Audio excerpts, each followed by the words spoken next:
भिरनुमेयं शुभ्रकायं सखायं सुखमयमनपायं मुक्त्युपायं विमायं बृहयमहममेयं ध्येयमाम्नाय गेयं सदयमसदजेयं श्रीसहायं भजेयम् व्यासाय प्रतिमेतिहासरचनोल्लासाय दुर्वादिनां त्रासाय सकराय सत्सुकृतविश्वासाय दोषद्विषे भासाय मुनरम्यतोयसदृशायासाय मासेविने दासाय भयदाय मध्वगुरुहृद्वासाय तुभ्यं नमः। विद्वदाद्यः समध्वोद्य प्रोद्यत्प्रद्योतनद्युतिः हृद्यो नवद्यो बुद्धिं मे दद्याच्छुद्धप्रसिद्धिमान् कामधेनुर्यथा पूर्वं सर्वाभीष्टफलप्रदा तथा कलौ वादिराजश्रीपादोभीष्टदः सताम् दुर्वादिध्वान्तरवये वैष्णवेन्दीवरेन्दवे श्रीराघवेन्द्रगुरवे नमोऽत्यन्तदयालवे शने दिनमणे सूनो ह्यनेकगुणसन्मणे अरिष्टं हर मे भीष्टं कुरु मा कुरु सङ्कटम् वसुधातलविख्यातं वैराग्यादिगुणार्णवम् वेदवेदाङ्गचतुरं वसुधेन्द्रगुरुं भजे तपस्वाध्यायशुश्रूषा कृष्णपूजारतं मुनिं विश्वेशमिष्टदं वन्दे परिव्राट्चक्रवर्तिनम्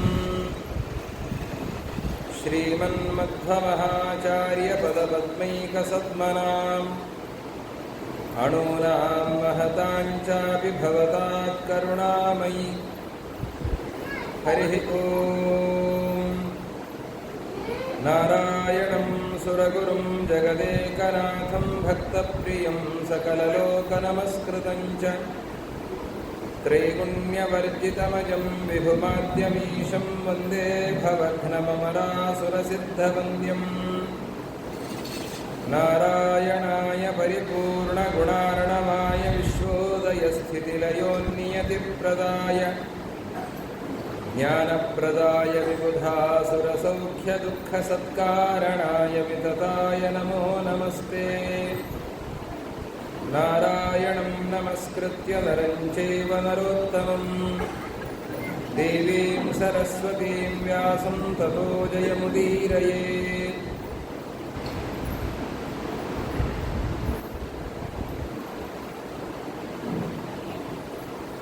ಸರ್ವಜ್ಞಾಚಾರ್ಯರಾದ ವೇದವ್ಯಾಸದೇವರು ಶ್ರೀಮನ್ ಮಹಾಭಾರತದ ಆರಂಭದಲ್ಲಿ ಗುರು ಶಿಷ್ಯರ ಅಪೂರ್ವ ಸಂಬಂಧ ಅದು ಹೇಗಿರುತ್ತದೆ, ಹೇಗಿರಬೇಕು ಅನ್ನುವ ಮಾರ್ಗದರ್ಶನವನ್ನು ಮಾಡಿದ್ದಾರೆ. ಭೌಮ್ಯ ಋಷಿಗಳ ಶಿಷ್ಯರ ಚರಿತ್ರೆಯ ಉಲ್ಲೇಖವನ್ನು ಮಾಡಿ, ಉದಂಕ ಋಷಿಗಳು ಅವರು ಸರ್ಪಸತ್ರವನ್ನು ಆರಂಭಿಸುವುದಕ್ಕೆ ಪ್ರೇರಕರಾಗ್ತಾ ಇದ್ದಾರೆ ಅಂತ ಅವರ ಚರಿತ್ರೆಯನ್ನು ಹೇಳ್ತಾ, ಸರ್ಪಸತ್ರವನ್ನು ನಿಲ್ಲಿಸೋದಕ್ಕೆ ಕಾರಣರಾದಂತಹವರ ಚರಿತ್ರೆಯನ್ನು ಕೂಡ ಮೊದಲು ಉಲ್ಲೇಖಿಸುತ್ತಾರೆ.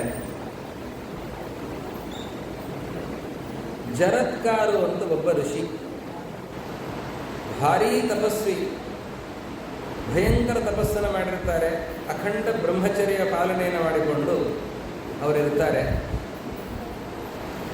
ಅವರು ಸಾಯಂಕಾಲದ ಸಂಧ್ಯಾವಂದನೆಗೆ ಅಂತ ಹೀಗೆ ನದಿಗೆ ಅಂತ ಹೋದಾಗ, ನದಿಯ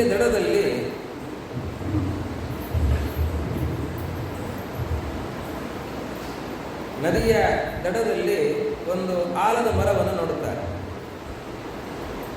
ಆಲದ ಮರದ ಬೇರು ಅದು ಮೇಲಿಂದಲೂ ಬಿಟ್ಟಿರುತ್ತೆ.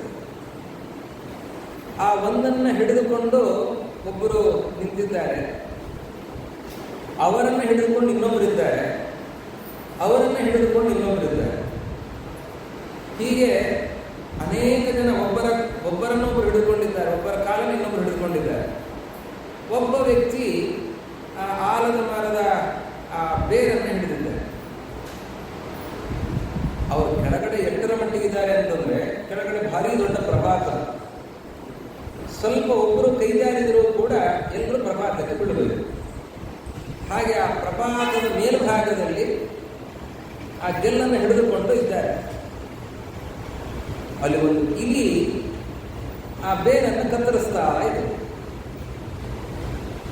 ಅದನ್ನು ನೋಡಿ ಜರತ್ಕಾರರಿಗೆ ಅನುಕಂಪ ಉಂಟಾಗ್ತದೆ. ಅವರು ಕೇಳ್ತಾರೆ, ಯಾಕೆ ನೀವು ಹೀಗ್ಯಾಕೆ ಜೋತು ಬಿದ್ದಿದ್ದೀರಾ ಅಂತಂತಾರೆ.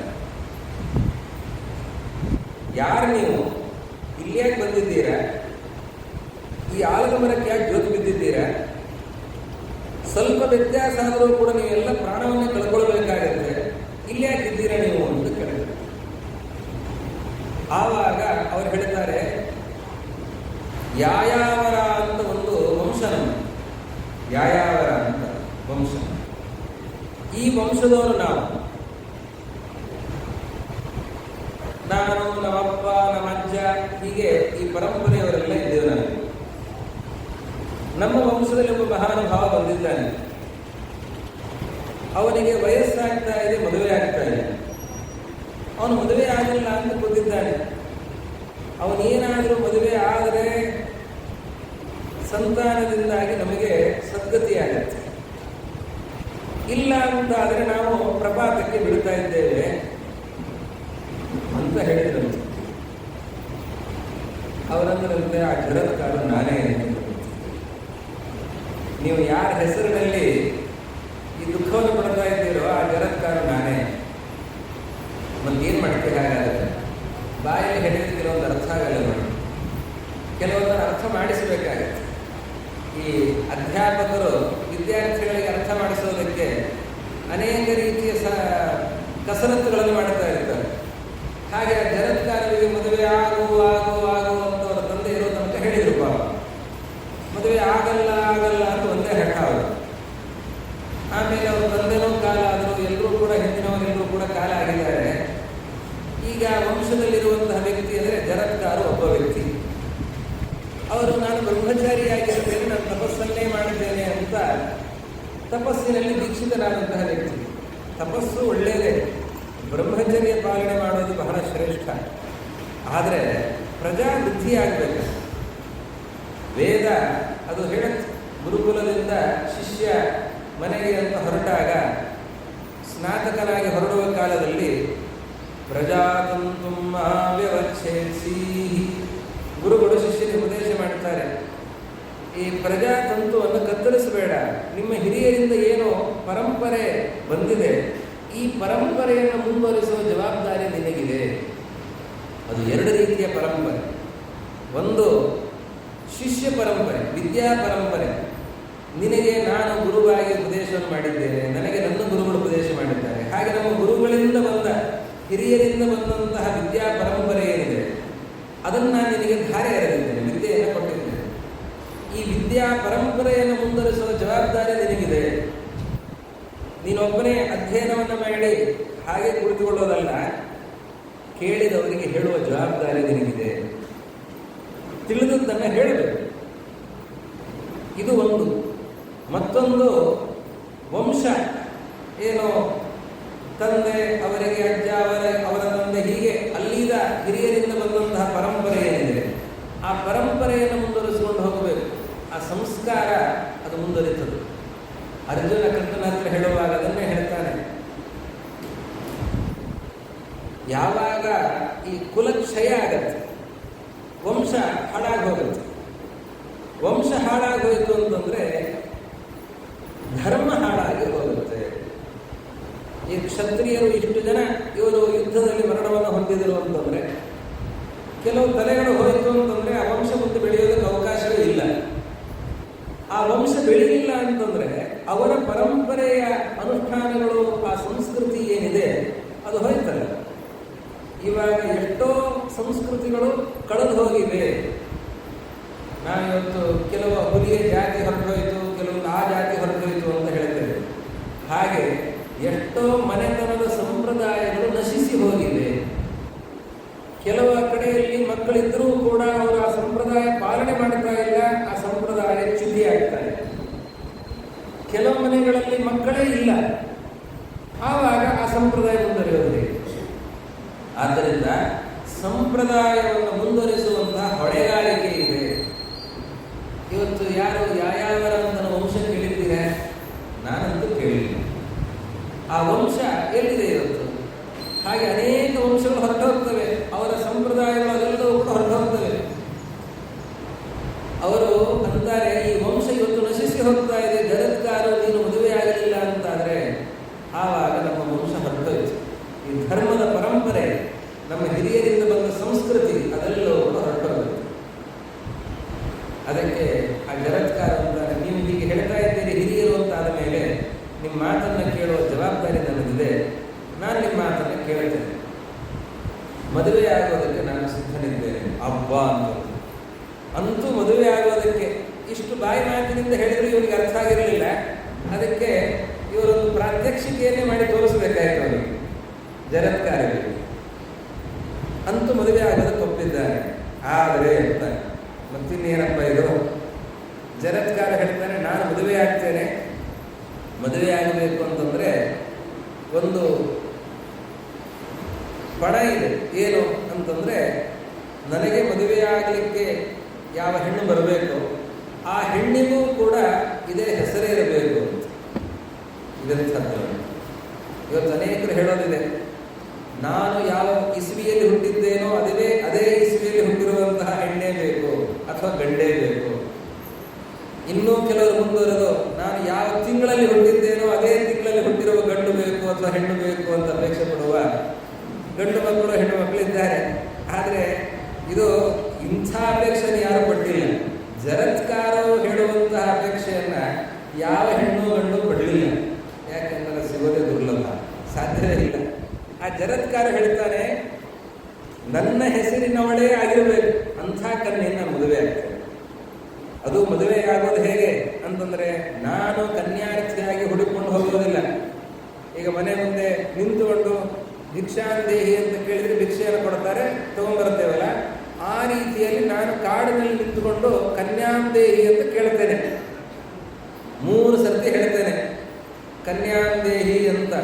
ಯಾರಾದರೂ ನನಗೆ ಕನ್ಯೆ ಕೊಡ್ಲಿಕ್ಕೆ ಬಂದರೆ, ಅವರು ಆ ಹುಡುಗಿ ನನ್ನ ಹೆಸರಿನವಳು ಆದರೆ ನಾನು ಮದುವೆ ಆಗ್ತೇನೆ. ಆಯ್ತಪ್ಪ, ಅಂತೂ ಮದುವೆ ಆಗೋದಕ್ಕೆ ಒಪ್ಪಿದ್ದೆಲ್ಲ ಬಹಳ ಸಂತೋಷ ಅಂತ. ಇವನು ಮದುವೆ ಆಗೋದನ್ನು ಕಾಯ್ಕೊಳ್ಳುವ ಮಹಾನುಭಾವರಿದ್ದರಂತೆ. ಜಗತ್ಕಾರು ಯಾವತ್ತು ಮದುವೆ ಆಗ್ತಾನೆ ಅಂತ ಸಂಕಲ್ಪ ಮಾಡುತ್ತಾನೆ ಅಂತ ಕಾಯ್ಕೊಂಡಿದ್ದರಂತೆ. ಜಗತ್ಕಾರ ಕಾಡಿನಲ್ಲಿದ್ದು ಯಾರಾದರೂ ನನಗೆ ಕನ್ಯೆಯನ್ನು ಕೊಡ್ತೀರಾ ಅಂತ 3 ಸರ್ತಿ ಹೇಳಿದ್ದಂತೆ. ಆ 3ನೇ ಸರ್ತಿ ಹೇಳುವ ಹೊತ್ತಿಗೆ, ಅಷ್ಟೊತ್ತಿಗೆ ಅವರ ಎದುರುಗಡೆ ಒಬ್ಬರು ಕನ್ಯೆಯನ್ನು ಹಿಡಿದುಕೊಂಡೇ ಬಂದುಬಿಟ್ಟಿದ್ದಾರೆ. ಯಾರು ನೀನು ಅಂತ. ನನ್ನ ಹೆಸರು ವಾಸುಕಿ. ಯಾಕೆ ಬಂದಿದ್ದಿ? ಕನ್ಯೆಯನ್ನು ಕೊಡುವುದಕ್ಕೆ ಬಂದಿದ್ದೇನೆ. ಯಾರ ಕನ್ಯೆ? ನನ್ನ ತಂಗಿ ಕನ್ಯೆ. ಏನು ಹೆಸರು? ಜಗತ್ಕಾರ. ಆಶ್ಚರ್ಯಪಟ್ಟೆ. ಏನು ಜಗತ್ಕಾರ ಅಂತ ಹೆಸರ?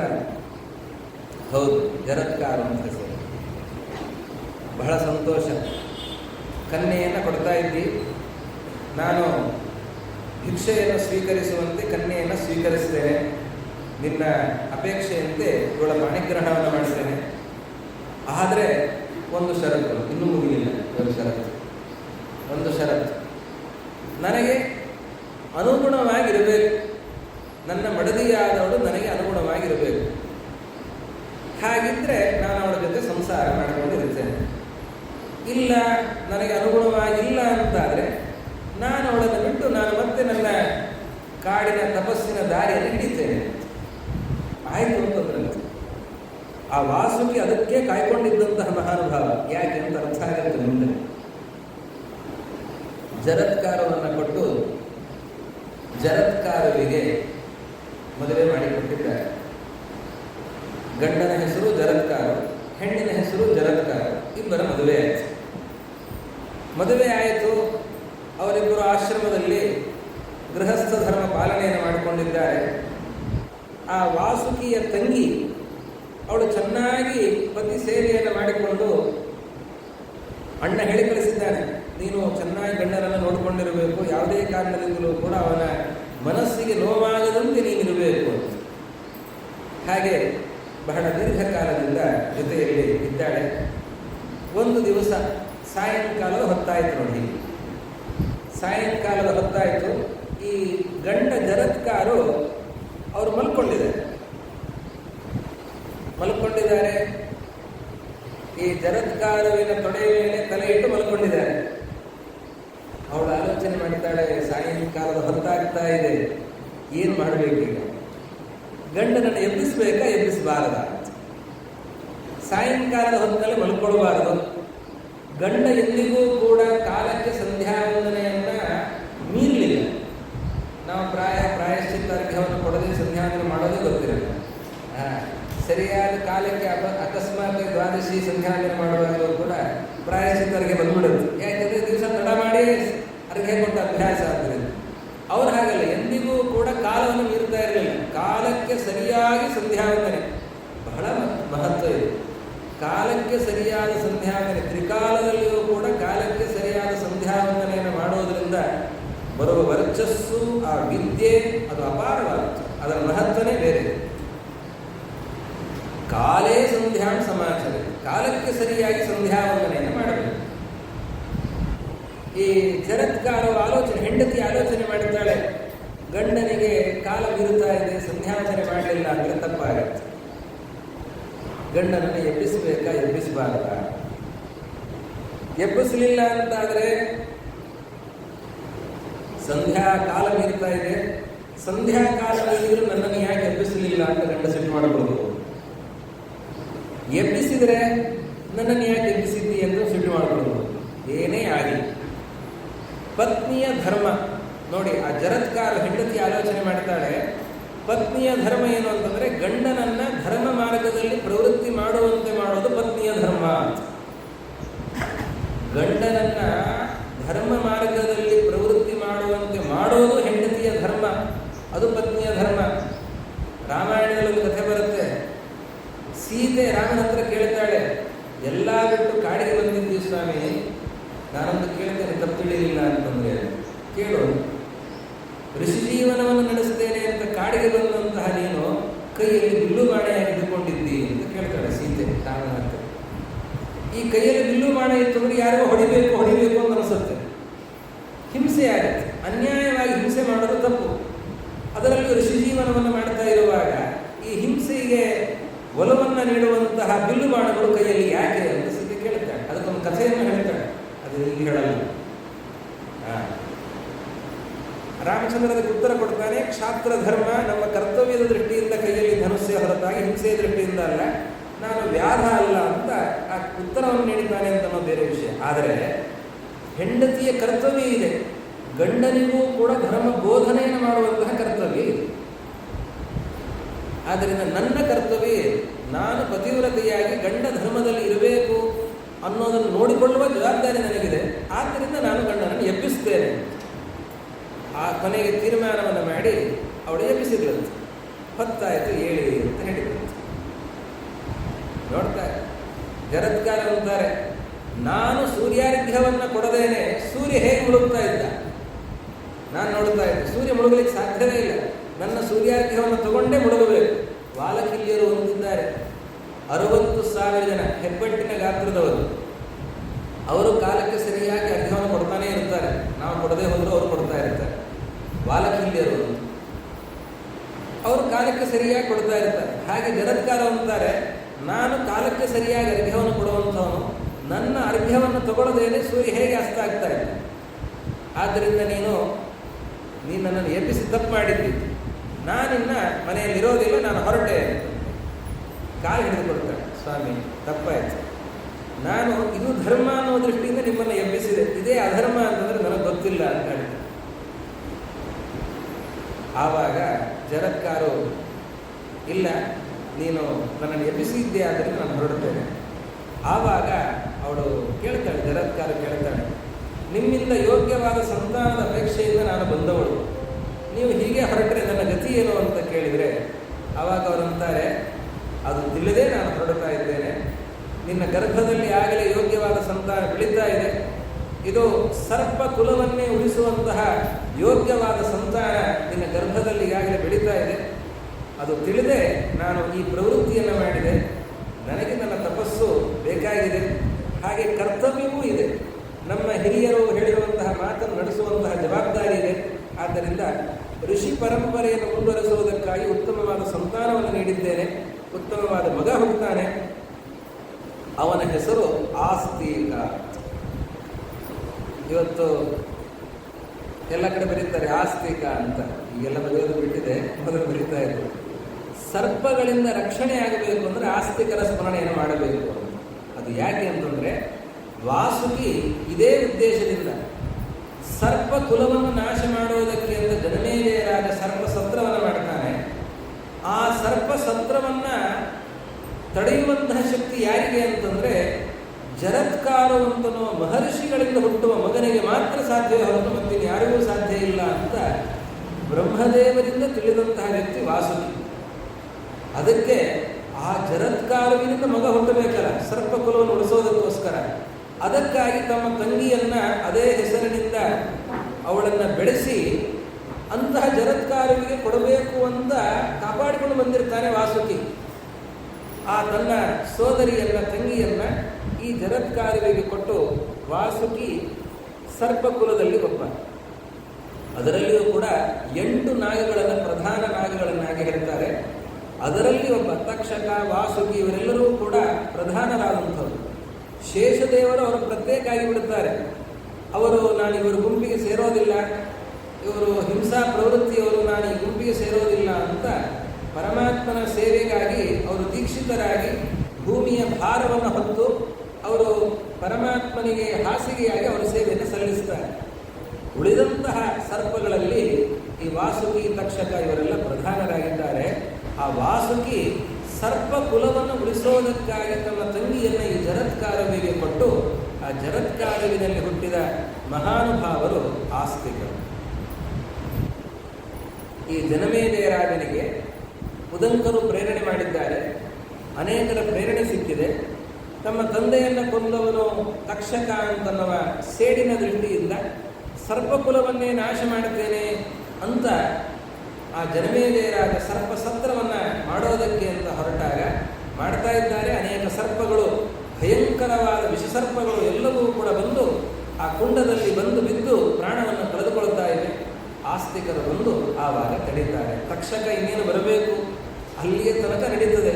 ಆದರೆ ತಕ್ಷಕನಂತಹ ಸರ್ಪವನ್ನು ಉಳಿಸಬೇಕು ಅನ್ನುವ ದೃಷ್ಟಿಯಿಂದ ಅಂತಹ ಅನೇಕ ಸರ್ಪಗಳು, ಇನ್ನೂ ಪ್ರಧಾನವಾದ ಸರ್ಪಗಳು ಉಳಿಸಬೇಕು ಅನ್ನೋ ದೃಷ್ಟಿಯಿಂದ ಅಲ್ಲಿಗೆ ಆಸ್ತಿಕರು ಬಂದು ಉಳಿಸ್ತಾರೆ. ಅದಾದ ನಂತರದಲ್ಲಿ ಜನಮೇಜಯರಾದ ಸರ್ಪಸತ್ರವನ್ನು ಅಲ್ಲಿಗೆ ನಿಲ್ಲಿಸ್ತಾನೆ. ನಿಲ್ಲಿಸಿ ನಾನು ಮಾಡಿದ್ದು ತಪ್ಪಾಯಿತು ಅಂತ ಭಾವನೆ ಅವನಿಗೆ ಬಂದಿದೆ. ಅನೇಕ ಸರ್ಪಗಳನ್ನು ಕೊಂದಿದ್ದೇನೆ, ತಪ್ಪು ಮಾಡಿದ್ದೇನೆ ಅಂತ ಭಾವನೆಯೂ ಕೂಡ ಜನಮೇಜಯರಾಜನಿಗೆ ಬಂದಿದೆ.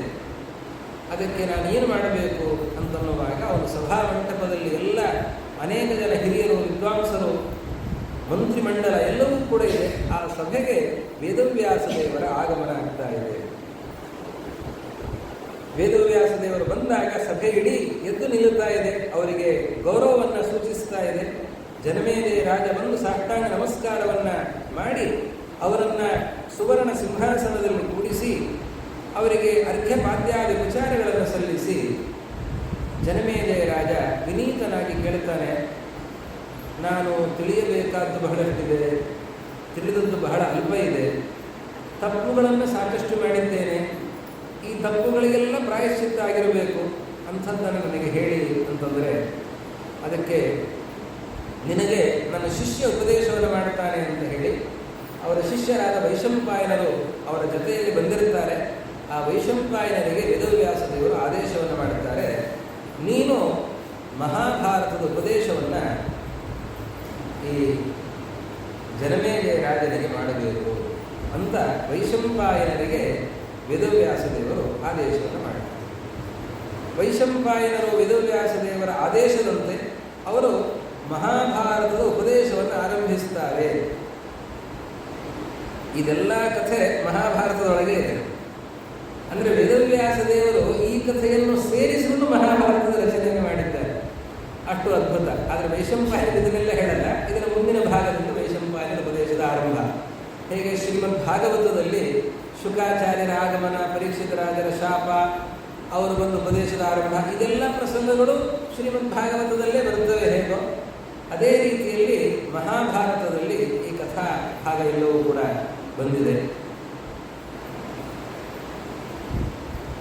ವೈಶಂಪಾಯನರು ವೇದವ್ಯಾಸ ದೇವರ ಅವತಾರದ ಹಿನ್ನೆಲೆಯ ನಿರೂಪಣೆಯನ್ನು ಮಾಡಿದ್ದಾರೆ. ವೇದವ್ಯಾಸ ದೇವರು ಹೇಗೆ ಅವತಾರವನ್ನು ಮಾಡಿದ್ದಾರೆ. ಉಪರಿಚರ ಅಂತನೊಬ್ಬ ವಸು, ಆ ಉಪರಿಚರ ವಸುವಿಗೆ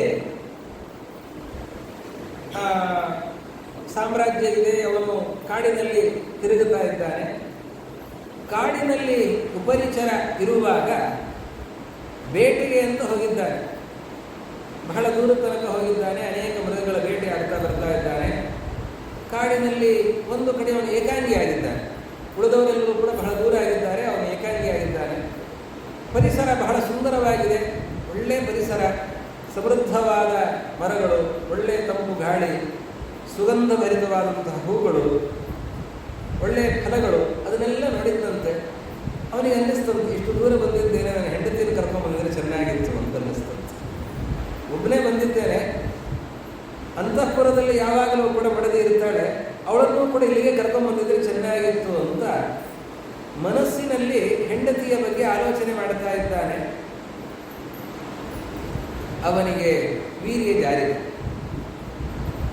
ರಾಜ ಆವಾಗ ಅದನ್ನು ಒಂದು ಎಲೆಯಲ್ಲಿ ಹಿಡಿತಾರೆ. ನೋಡಿ, ಸತ್ವ ವ್ಯರ್ಥ ಆಗಬಾರದು ಅಂತ. ಎಷ್ಟರ ಮಟ್ಟಿಗೆ ಗೃಹಸ್ಥರಾಗಿಯೂ ಅವರೆಲ್ಲ ಬ್ರಹ್ಮಚಾರಿಗಳೇ. ವ್ಯರ್ಥ ಆಗಬಾರದು ಅಂತ ಒಂದು ಹದ್ದಿನ ಕೈಯಲ್ಲಿ ಕೊಟ್ಟು ಕಳಿಸ್ತಾನೆ, ಇದನ್ನು ನನ್ನ ಹೆಂಡತಿಗೆ ಕೊಡುವಂತ. ಆ ಹದ್ದು ಅದನ್ನು ಹಿಡಿದುಕೊಂಡು ಹೋಗುತ್ತೆ. ಆ ಎಲೆಯಲ್ಲಿ ಅವನು ಸತ್ವವನ್ನು ಇಟ್ಟು ಕೊಟ್ಟಿದ್ದಾನೆ. ಆ ಹದ್ದು ಹಿಡಿದುಕೊಂಡು ಹೋಗ್ತಾ ಇದೆ. ಹಿಡಿದುಕೊಂಡು ಹೋಗುವಾಗ ಇನ್ನೊಂದು ಹದ್ದು ಬರ್ತಾ ಇದೆ, ಬಾಯಲ್ಲಿ ಏನೋ ಆಹಾರ ಇದೆ ಅಂತ. ಆ ಎರಡು ಹದ್ದುಗಳಿಗೆ ಜಗಳ ಆಗುತ್ತೆ. ಆವಾಗ ಅದರ ಬಾಯಲ್ಲಿದ್ದಂಥದ್ದು ಕಳಚಿ ಕೆಳಗೆ ಬೀಳುತ್ತೆ. ಕೆಳಗೆ ಬಿದ್ದರೆ ಅದು ಯಮುನಾ ನದಿಯಲ್ಲಿ ಬೀಳುತ್ತೆ. ನದಿಯಲ್ಲಿ ಬಿದ್ದರೆ ಅಲ್ಲಿ ಒಂದು ಮೀನು ಅದನ್ನು ನುಂಗತ್ತೆ. ಆ ಮೀನಿನ ಹೊಟ್ಟೆ ಒಳಗೆ ಇಬ್ಬರು ಮಕ್ಕಳು ಬೆಳೀತಾರೆ.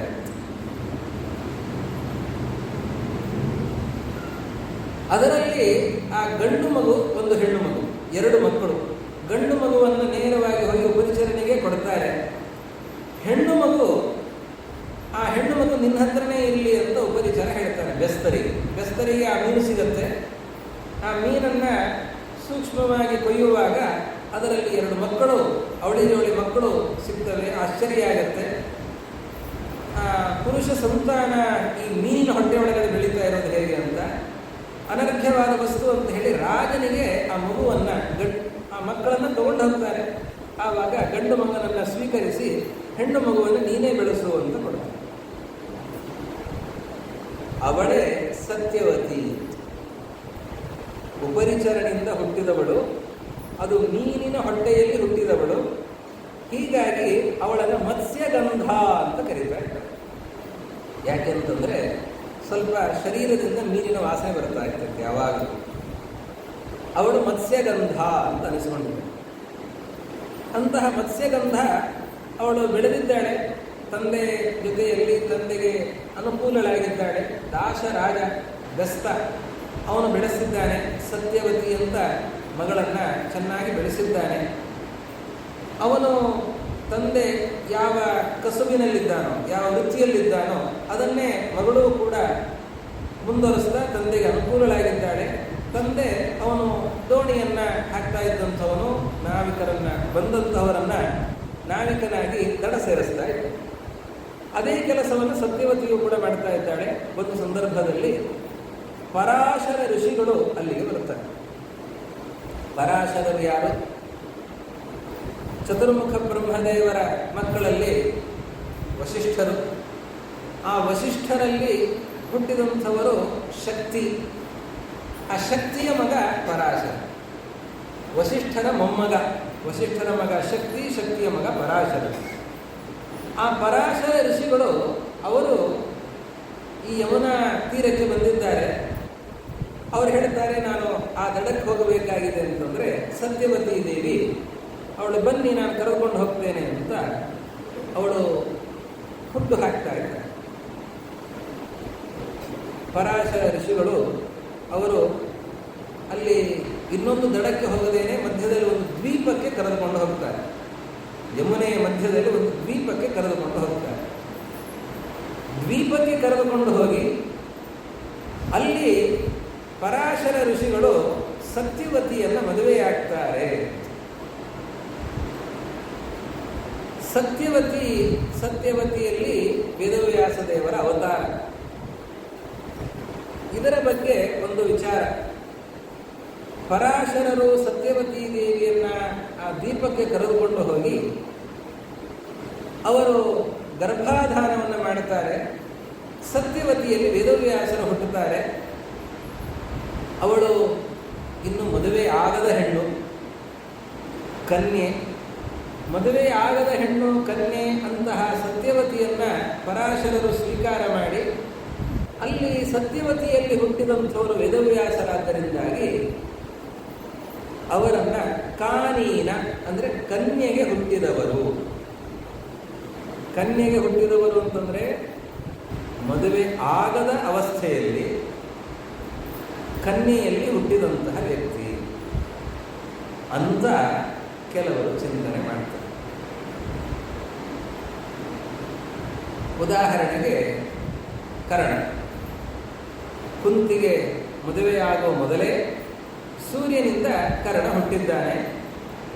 ಕರ್ಣ ಹೇಗೆ ಕುಂತಿ ಕನ್ಯಾವಸ್ಥೆಯಲ್ಲಿ ಇದ್ದಾಗ ಹುಟ್ಟಿದವನು, ಹಾಗೆ ವೇದವ್ಯಾಸರು ಕೂಡ ಸತ್ಯವತಿ ಕನ್ಯಾವಸ್ಥೆಯಲ್ಲಿ ಇದ್ದಾಗ ಹುಟ್ಟಿದವರಾದ್ದರಿಂದಾಗಿ ಕಾನೀರ. ಇದನ್ನು ಹಿಡಿದು ಅನೇಕರು ಅಪಲಾಪವನ್ನು ಮಾಡೋದಿದೆ.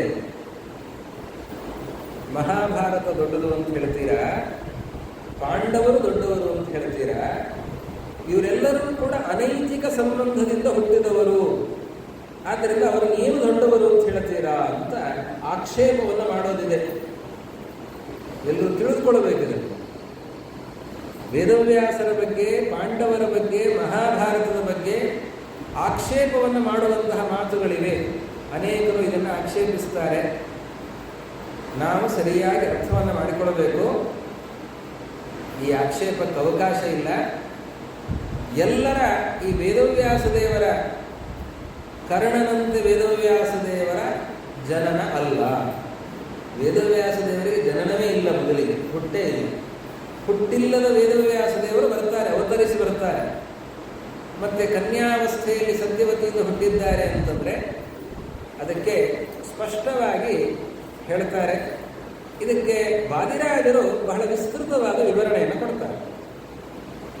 ಈ ಮಹಾಭಾರತಕ್ಕೆ ಎರಡು ಅನರ್ಘ್ಯವಾದಂತಹ ವ್ಯಾಖ್ಯಾನಗಳು. ಒಂದು ಮಹಾಭಾರತ ತಾತ್ಪರ್ಯ ನಿರ್ಣಯ, ಮತ್ತೊಂದು ಲಕ್ಷಾಲಂಕಾರ. ವಾದಿರಾಜರು ಮಹಾಭಾರತ ತಾತ್ಪರ್ಯ ನಿರ್ಣಯಕ್ಕೂ ವಿವರಣೆಯನ್ನು ಕೊಟ್ಟಿದ್ದಾರೆ, ಭಾವಪ್ರಕಾಶಿಕ ಅಂತ. ಪ್ರತ್ಯೇಕವಾಗಿ ಮಹಾಭಾರತಕ್ಕೂ ಕೂಡ ಲಕ್ಷಾಲಂಕಾರ ಅಂತ ಹೆಸರಿನಲ್ಲಿ ವಿವರಣೆಯನ್ನು ಕೊಡ್ತಾರೆ. ಇದೇ ಮಹಾಭಾರತದಲ್ಲಿ ಬರುವ ಸನತ್ಸುಜಾತೀಯಕ್ಕೂ ಪ್ರತ್ಯೇಕವಾದ ಇನ್ನೊಂದು ವ್ಯಾಖ್ಯಾನ, ಇದಲ್ಲದೇನೆ ಇನ್ನೊಂದು ವ್ಯಾಖ್ಯಾನವನ್ನು, ಸನತ್ಸುಜಾತೀಯ ವ್ಯಾಖ್ಯಾನವನ್ನು ಬರೀತಾರೆ. ಹೀಗೆ ಅನೇಕ ಕೃತಿಗಳನ್ನು ವಾದಿರಾಜರು ನೀಡಿದ್ದಾರೆ. ಅದರಲ್ಲಿ ಆಧಾರವನ್ನು ಕೊಟ್ಟು ಅವರು ಹೇಳ್ತಾರೆ, ಯಾವ ದ್ವೀಪಕ್ಕೆ ಇವರು ಕರೆದುಕೊಂಡು ಹೋಗಿದ್ದಾರೆ ಪರಾಶರರು, ಆ ಪರಾಶರರು ದ್ವೀಪಕ್ಕೆ ಕರೆದುಕೊಂಡು ಹೋದಾಗ ಅಲ್ಲಿಗೆ ವಸಿಷ್ಠ ಋಷಿಗಳು, ಶಕ್ತಿ ಎಲ್ಲರೂ ಕೂಡ ಬಂದಿದ್ದಾರೆ. ವಸಿಷ್ಠ ಋಷಿಗಳು ಅರುಂಧತಿ ಸಹಿತರಾಗಿ ಬಂದಿದ್ದಾರೆ. ಹಾಗೆ ಆ ಕನ್ಯಾ ದಾನ ಮಾಡಲಿಕ್ಕೂ ಕೂಡ ಉಪರಿಚರ ಬಂದಿದ್ದಾರೆ. ಕ್ರಮ ಪ್ರಕಾರ ಕನ್ಯಾದಾನ ನಡೆದು ಇದು ಬ್ರಾಹ್ಮ ವಿವಾಹವೇ ನಡೆದಿದೆ. ಆ ಕ್ರಮದಲ್ಲಿ ಗಾಂಧರ್ವ ವಿವಾಹವೂ ಕೂಡ ಅಲ್ಲ. ಗಾಂಧರ್ವ ವಿವಾಹ ಮುಂದೆ ನಾವು ದುಷ್ಯಂತನ ಕಥೆಯನ್ನು ಕೇಳುತ್ತೇವೆ. ಗಾಂಧರ್ವ ವಿವಾಹ ದುಷ್ಯಂತ ಶಕುಂತಲೆಯರಿಗೆ ಗಾಂಧರ್ವ ವಿವಾಹ ನಡೀತದೆ ಅಂತ. ಆ ರೀತಿಯಲ್ಲಿ ಪರಾಶರ ಸತ್ಯವತಿಯರಿಗೆ ಗಾಂಧರ್ವ ವಿವಾಹ ಅಲ್ಲ, ಇದು ಬ್ರಾಹ್ಮ ವಿವಾಹವೇ ನಡೆದಿದೆ. ಅಂದರೆ ಅಗ್ನಿಯ ಸಮ್ಮುಖದಲ್ಲಿ ಲಾಜಹೋಮಾದಿಗಳ ಪುರಸ್ಸರವಾಗಿ ಕನ್ಯಾ ಪಿತೃವೇ ಸ್ವತಃ ವರನಿಗೆ ದಾನವಾಗಿ ನೀಡುವಂತಹ ಕ್ರಮ, ಆ ಕ್ರಮದಿಂದಲೇ ಕನ್ಯಾ ಪಿತೃ ದಾನವನ್ನು ಕೊಟ್ಟು ನಡೆಸಿದ್ದಾರೆ. ಆ ರೀತಿಯಲ್ಲಿ ವಿವಾಹ ಮಹೋತ್ಸವ ನಡೆದಿದೆ. ಇದರ ಬಗ್ಗೆ ಸಂಶಯ ಬೇಡ ಅಂತ ಅನೇಕ ಆಧಾರಗಳನ್ನು ಕೊಟ್ಟು ಇದನ್ನು ಸ್ಪಷ್ಟಪಡಿಸ್ತಾರೆ. ಹೀಗಾಗಿ ಸತ್ಯವತೀ ದೇವಿ ಕನ್ಯೆ ಅಲ್ಲ, ಆವಾಗ ಅವಳು ವಿವಾಹಿತಳು. ಸತ್ಯವತಿ ವಿವಾಹಿತಳು ಹೊರತಾಗಿ ಕನ್ಯೆ ಅಲ್ಲ. ದಾಶರಾಜ ಮದುವೆ ಮಾಡಿಕೊಡಲಿಲ್ಲ, ಅದು ಹೌದು. ದಾಶರಾಜ ಹೆತ್ತ ತಂದೆಯೂ ಅಲ್ಲ, ಅವನು ಮದುವೆ ಮಾಡಿಕೊಡಲಿಲ್ಲ. ಸತ್ಯವತಿಯನ್ನ ಹೆತ್ತ ತಂದೆಯೇ ಮದುವೆ ಮಾಡಿಕೊಡ್ತಾ ಇದ್ದಾನೆ. ಅದೇ ರೀತಿಯಲ್ಲಿ ಈ ಪರಾಶರರ ತಂದೆ, ಅವರ ಅಜ್ಜ ವಸಿಷ್ಠರು, ಅವರೆಲ್ಲರೂ ಕೂಡ ಅಲ್ಲಿದ್ದಾರೆ. ಅವರೆಲ್ಲರ ಸಮ್ಮುಖದಲ್ಲಿ ಅನೇಕ ಋತ್ವಿಜರ ಮಧ್ಯದಲ್ಲಿ ಆ ದ್ವೀಪದಲ್ಲಿ ವ್ಯವಸ್ಥಿತವಾಗಿ ವಿವಾಹ ಮಹೋತ್ಸವ ನಡೆದಿದೆ. ಅನಂತರದಲ್ಲಿ ಪರಾಶರರಿಂದ ಸತ್ಯವತಿಯಲ್ಲಿ ಆ ದ್ವೀಪದಲ್ಲಿಯೇ ನೋಡಿ, ದ್ವೀಪದಲ್ಲಿ ವಿವಾಹ ಮಹೋತ್ಸವ ನಡೆಯಿತು. ವಿವಾಹ ಮಹೋತ್ಸವ ಆದ ಕೂಡಲೇ ಪರಾಶರರು ಸತ್ಯವತೀ ದೇವಿ ಪಾಣಿಗ್ರಹಣವನ್ನು ಮಾಡಿದವರು ಅಲ್ಲೇ ಸೇರಿದ್ದಾರೆ. ಅಲ್ಲಿಯೇ ಆವಾಗಲೇ ವೇದವ್ಯಾಸ ದೇವರ ಪ್ರಾದುರ್ಭಾವ ಆಗಿದೆ. ಅಂದರೆ 9 ತಿಂಗಳು ಗರ್ಭಧಾರಣೆ ಮಾಡಿ ಸತ್ಯವತಿ ಹೆತ್ತದ್ದಲ್ಲ. ಇದು ವೇದವ್ಯಾಸ ದೇವರ ವಿಶೇಷ. ಅದಾದ ಮೇಲೆ ವೇದವ್ಯಾಸ ದೇವರು ಪ್ರಕಟ ಆದದ್ದು ಹೇಗೆ ಅಂತಂದರೆ, ವೇದವ್ಯಾಸ ದೇವರು ತರುಣರಾಗಿ ಪ್ರಕಟರಾಗಿದ್ದಾರೆ. ಇದು ಇನ್ನೂ ವಿಶೇಷ. ಕೃಷ್ಣಾವತಾರದಲ್ಲಿ ನಾವು ಕೇಳ್ತೇವೆ, ತಮದ್ಭುಜಂ ಬಾಲಕಮಂಬುಜೇಕ್ಷಣಂ ಚತುರ್ಭುಜಂ ಶಂಖ ಗದಾದ್ಯುದಾಯುಧಂ. ಚಕ್ರ ಶಂಖ ಗದಾ ಪದ್ಮಗಳನ್ನು ಹಿಡಿದುಕೊಂಡು ಪೀತಾಂಬರವನ್ನು ಇಟ್ಟುಕೊಂಡು 16 ವರ್ಷದ ತರುಣನಾಗಿ ಶ್ರೀಕೃಷ್ಣ ಪ್ರಾದುರ್ಭೂತನಾಗಿದ್ದಾನೆ. ಪ್ರಾದುರ್ಭೂತನಾಗಿ ನಂತರದಲ್ಲಿ ಶಿಶು ವೇಷವನ್ನು ಸ್ವೀಕರಿಸಿದ್ದಾನೆ, ಶಿಶು ರೂಪದಲ್ಲಿ ಬೆಳೆದಿದ್ದಾನೆ. ವಾಮನಾವತಾರದ ಕಥೆ, ವಾಮನಾವತಾರದಲ್ಲಿ ಹೇಗೆ ಕಶ್ಯಪರಿಗೆ ಅದಿತಿಯಲ್ಲಿ ಅವತಾರ ಮಾಡಿದವನು ವಾಮನ. ಹೇಗೆ 8 ವರ್ಷದ ಬಾಲಕನಾಗಿ ಬರ್ತಾನೆ. ಬರುವಾಗಲೇ 8 ವರ್ಷದ ಬಾಲಕ ಬಂದಿದ್ದಾನೆ. ಬಂದು ಕೂಡಲೇ ಉಪನಯನ ಕಾರ್ಯಕ್ರಮವೇ. ಉಪನಯನ ಕಾರ್ಯಕ್ರಮ ಮಾಡಿಕೊಂಡು ಮತ್ತೆ ಕೂಡಲೇ ಬಲಿಚಕ್ರವರ್ತಿಯ ಆಸ್ಥಾನಕ್ಕೆ ಹೋಗ್ತಾ ಇದ್ದಾನೆ ವಾಮನ. ವಾಮನ ಅವತಾರ ಮಾಡಿ 8 ವರ್ಷ ಆದಮೇಲೆ ಉಪನಯನ ಆದದ್ದಲ್ಲ, ಅವನು ಅವತಾರ ಮಾಡುವಾಗಲೇ 8 ವರ್ಷದ ಬಾಲಕನ ಆಕೃತಿಯಲ್ಲಿಯೇ ಬಂದಿದ್ದಾನೆ. ವೇದವ್ಯಾಸ ದೇವರು ಬರುವಾಗಲೇ ತರುಣರಾಗಿಯೇ ಬಂದಿದ್ದಾರೆ. ಅದ್ಭುತವಾದಂತಹ ರೂಪ ವೇದವ್ಯಾಸ ದೇವರ ರೂಪ. ಶ್ಯಾಮ ವರ್ಣ, ಪರಮಾತ್ಮ ಕಂಗೊಳಿಸ್ತಾ ಇದ್ದಾನೆ. ಜಟಾಮಂಡಲ ಧಾರಣೆಯನ್ನು ಮಾಡಿಕೊಂಡು, ಕರ್ಣಕುಂಡಲ ಧಾರಣೆಯನ್ನು ಮಾಡಿಕೊಂಡು ಆ ಋಷಿವೇಷದಲ್ಲಿಯೂ ಕೂಡ ಅಷ್ಟೇ ಲಾವಣ್ಯೋಪೇತವಾದಂತಹ ರೂಪ ವೇದವ್ಯಾಸ ದೇವರದ್ದು. ಹಾಗೆ ವೇದವ್ಯಾಸ ದೇವರು ಅಲ್ಲಿ ಪ್ರಾದುರ್ಭೂತರಾಗಿದ್ದಾರೆ. ಹೀಗೆ ವೇದವ್ಯಾಸ ದೇವರ ಪ್ರಾದುರ್ಭಾವ. ಈ ಪರಾಶರ ಋಷಿಗಳು ಅವರು ಇದರ ಮೊದಲು ತಪಸ್ಸನ್ನು ಮಾಡಿದ್ದಾರೆ. ದೇವರ ಹಾಗೆ ಅವತಾರ ಮಾಡುತ್ತಾನೆ? ದೇವರ ಹಾಗೆ ಅವತಾರ ಮಾಡಲ್ಲ, ತಪಸ್ಸಿರಬೇಕು. ಆ ತಪಸ್ಸು, ಆ ನಿಷ್ಠೆ ಅದೆಲ್ಲ ಇದ್ದರೆ ಮಾತ್ರ ಭಗವಂತ ದೇವರು ಕಣ್ಣಿಗೆ ಕಾಣಿಸ್ಬೇಕು ಅಂತಾದ್ರೆ ಎಷ್ಟು ಕಠಿಣವಾದ ತಪಸ್ಸು ಬೇಕು. ಇನ್ನು ಮಗನಾಗಿ ಅವತಾರ ಮಾಡಬೇಕು, ಪಾರಾಶರ ಅಂತ ಅನಿಸ್ಕೊಳ್ಬೇಕು. ಪಾರಾಶರ ಅಥವಾ ಪಾರಾಶರ್ಯ, ಸತ್ಯವತಿ ಸುಧಾ ಅಂತ ಅನಿಸ್ಕೊಳ್ಬೇಕು ಅಂತಂದರೆ ಸುಮ್ಮನೆ ಆಗ್ತದ? ತಪಸ್ಸು ಬೇಕು. ಅವರು 1000 ವರ್ಷ ತಪಸ್ಸನ್ನು ಮಾಡಿದ್ದಾರೆ ಅಂತ ಪರಾಶರರು. ಎಲ್ಲಿ ತಪಸ್ಸನ್ನು ಮಾಡಿದ್ದಾರೆ? ಕರಿಗಿರಿ ಕ್ಷೇತ್ರದಲ್ಲಿ ತಪಸ್ಸನ್ನು ಮಾಡಿದ್ದಾರೆ. ದೇವರಾಯನ ದುರ್ಗವನ್ನು ಕೆಲವರು ನೋಡಿರಬಹುದು, ನೋಡದೇ ಇದ್ದವರು ಕೆಲವರು ಇರಬಹುದು. ದೇವರಾಯನ ದುರ್ಗ ತುಮಕೂರಿನ ಹತ್ತಿರದಲ್ಲಿ ದೇವರಾಯನ ದುರ್ಗ ಅಂತ ಕರೀತಾರೆ. ಕರಿಗಿರಿ ಕ್ಷೇತ್ರ, ಕರಿಗಿರಿ ಮಹಾತ್ಮ್ಯ ಅಂತ, ಅದರಲ್ಲಿ ಈ ಪರಾಶರರು ಅಲ್ಲಿ ತಪಸ್ಸು ಮಾಡಿದಂತಹ ವಿಷಯದ ಉಲ್ಲೇಖವನ್ನು ಮಾಡಿದ್ದಾರೆ. 1000 ವರ್ಷ ತಪಸ್ಸನ್ನು ಪರಾಶರರು ಆ ಕರಿಗಿರಿ ಕ್ಷೇತ್ರದಲ್ಲಿ ಮಾಡಿದ್ದಾರೆ. 2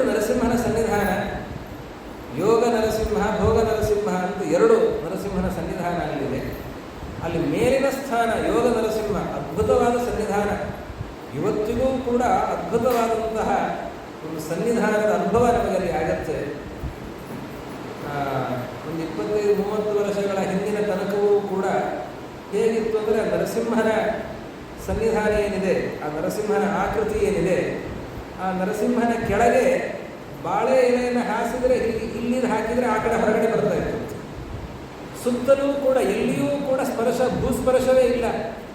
ಭೂಸ್ಪರ್ಶ ಇಲ್ಲದಂತೆ ಆ ನರಸಿಂಹ ಇದ್ದ. ಜೀರ್ಣೋದ್ಧಾರ ಆದಾಗ ನಂತರದಲ್ಲಿ ಇವತ್ತು ಭೂಸ್ಪರ್ಶ ಆಗಿದೆ. 94ನೇ ಇಸ್ವಿಯ ತನಕವೂ ಕೂಡ ಭೂಸ್ಪರ್ಶ ಆಗದೇನೆ ನರಸಿಂಹ ಹಾಗೆ ಇದ್ದ. ನಾವು ಹಾಗೆ ನೋಡಿದ್ದೇವೆ ಅಂತ ಹೇಳಿದ್ದೇನೆ, ನಾನು ಕೇಳಿದ್ದೇನೆ, ನಾನು ನೋಡಲಿಲ್ಲ ಆವಾಗ. ಹಾಗೆ ಆ ನರಸಿಂಹದೇವರ ಸನ್ನಿಧಾನ ಬಹಳ ಜಾಗೃತ ಸನ್ನಿಧಾನ.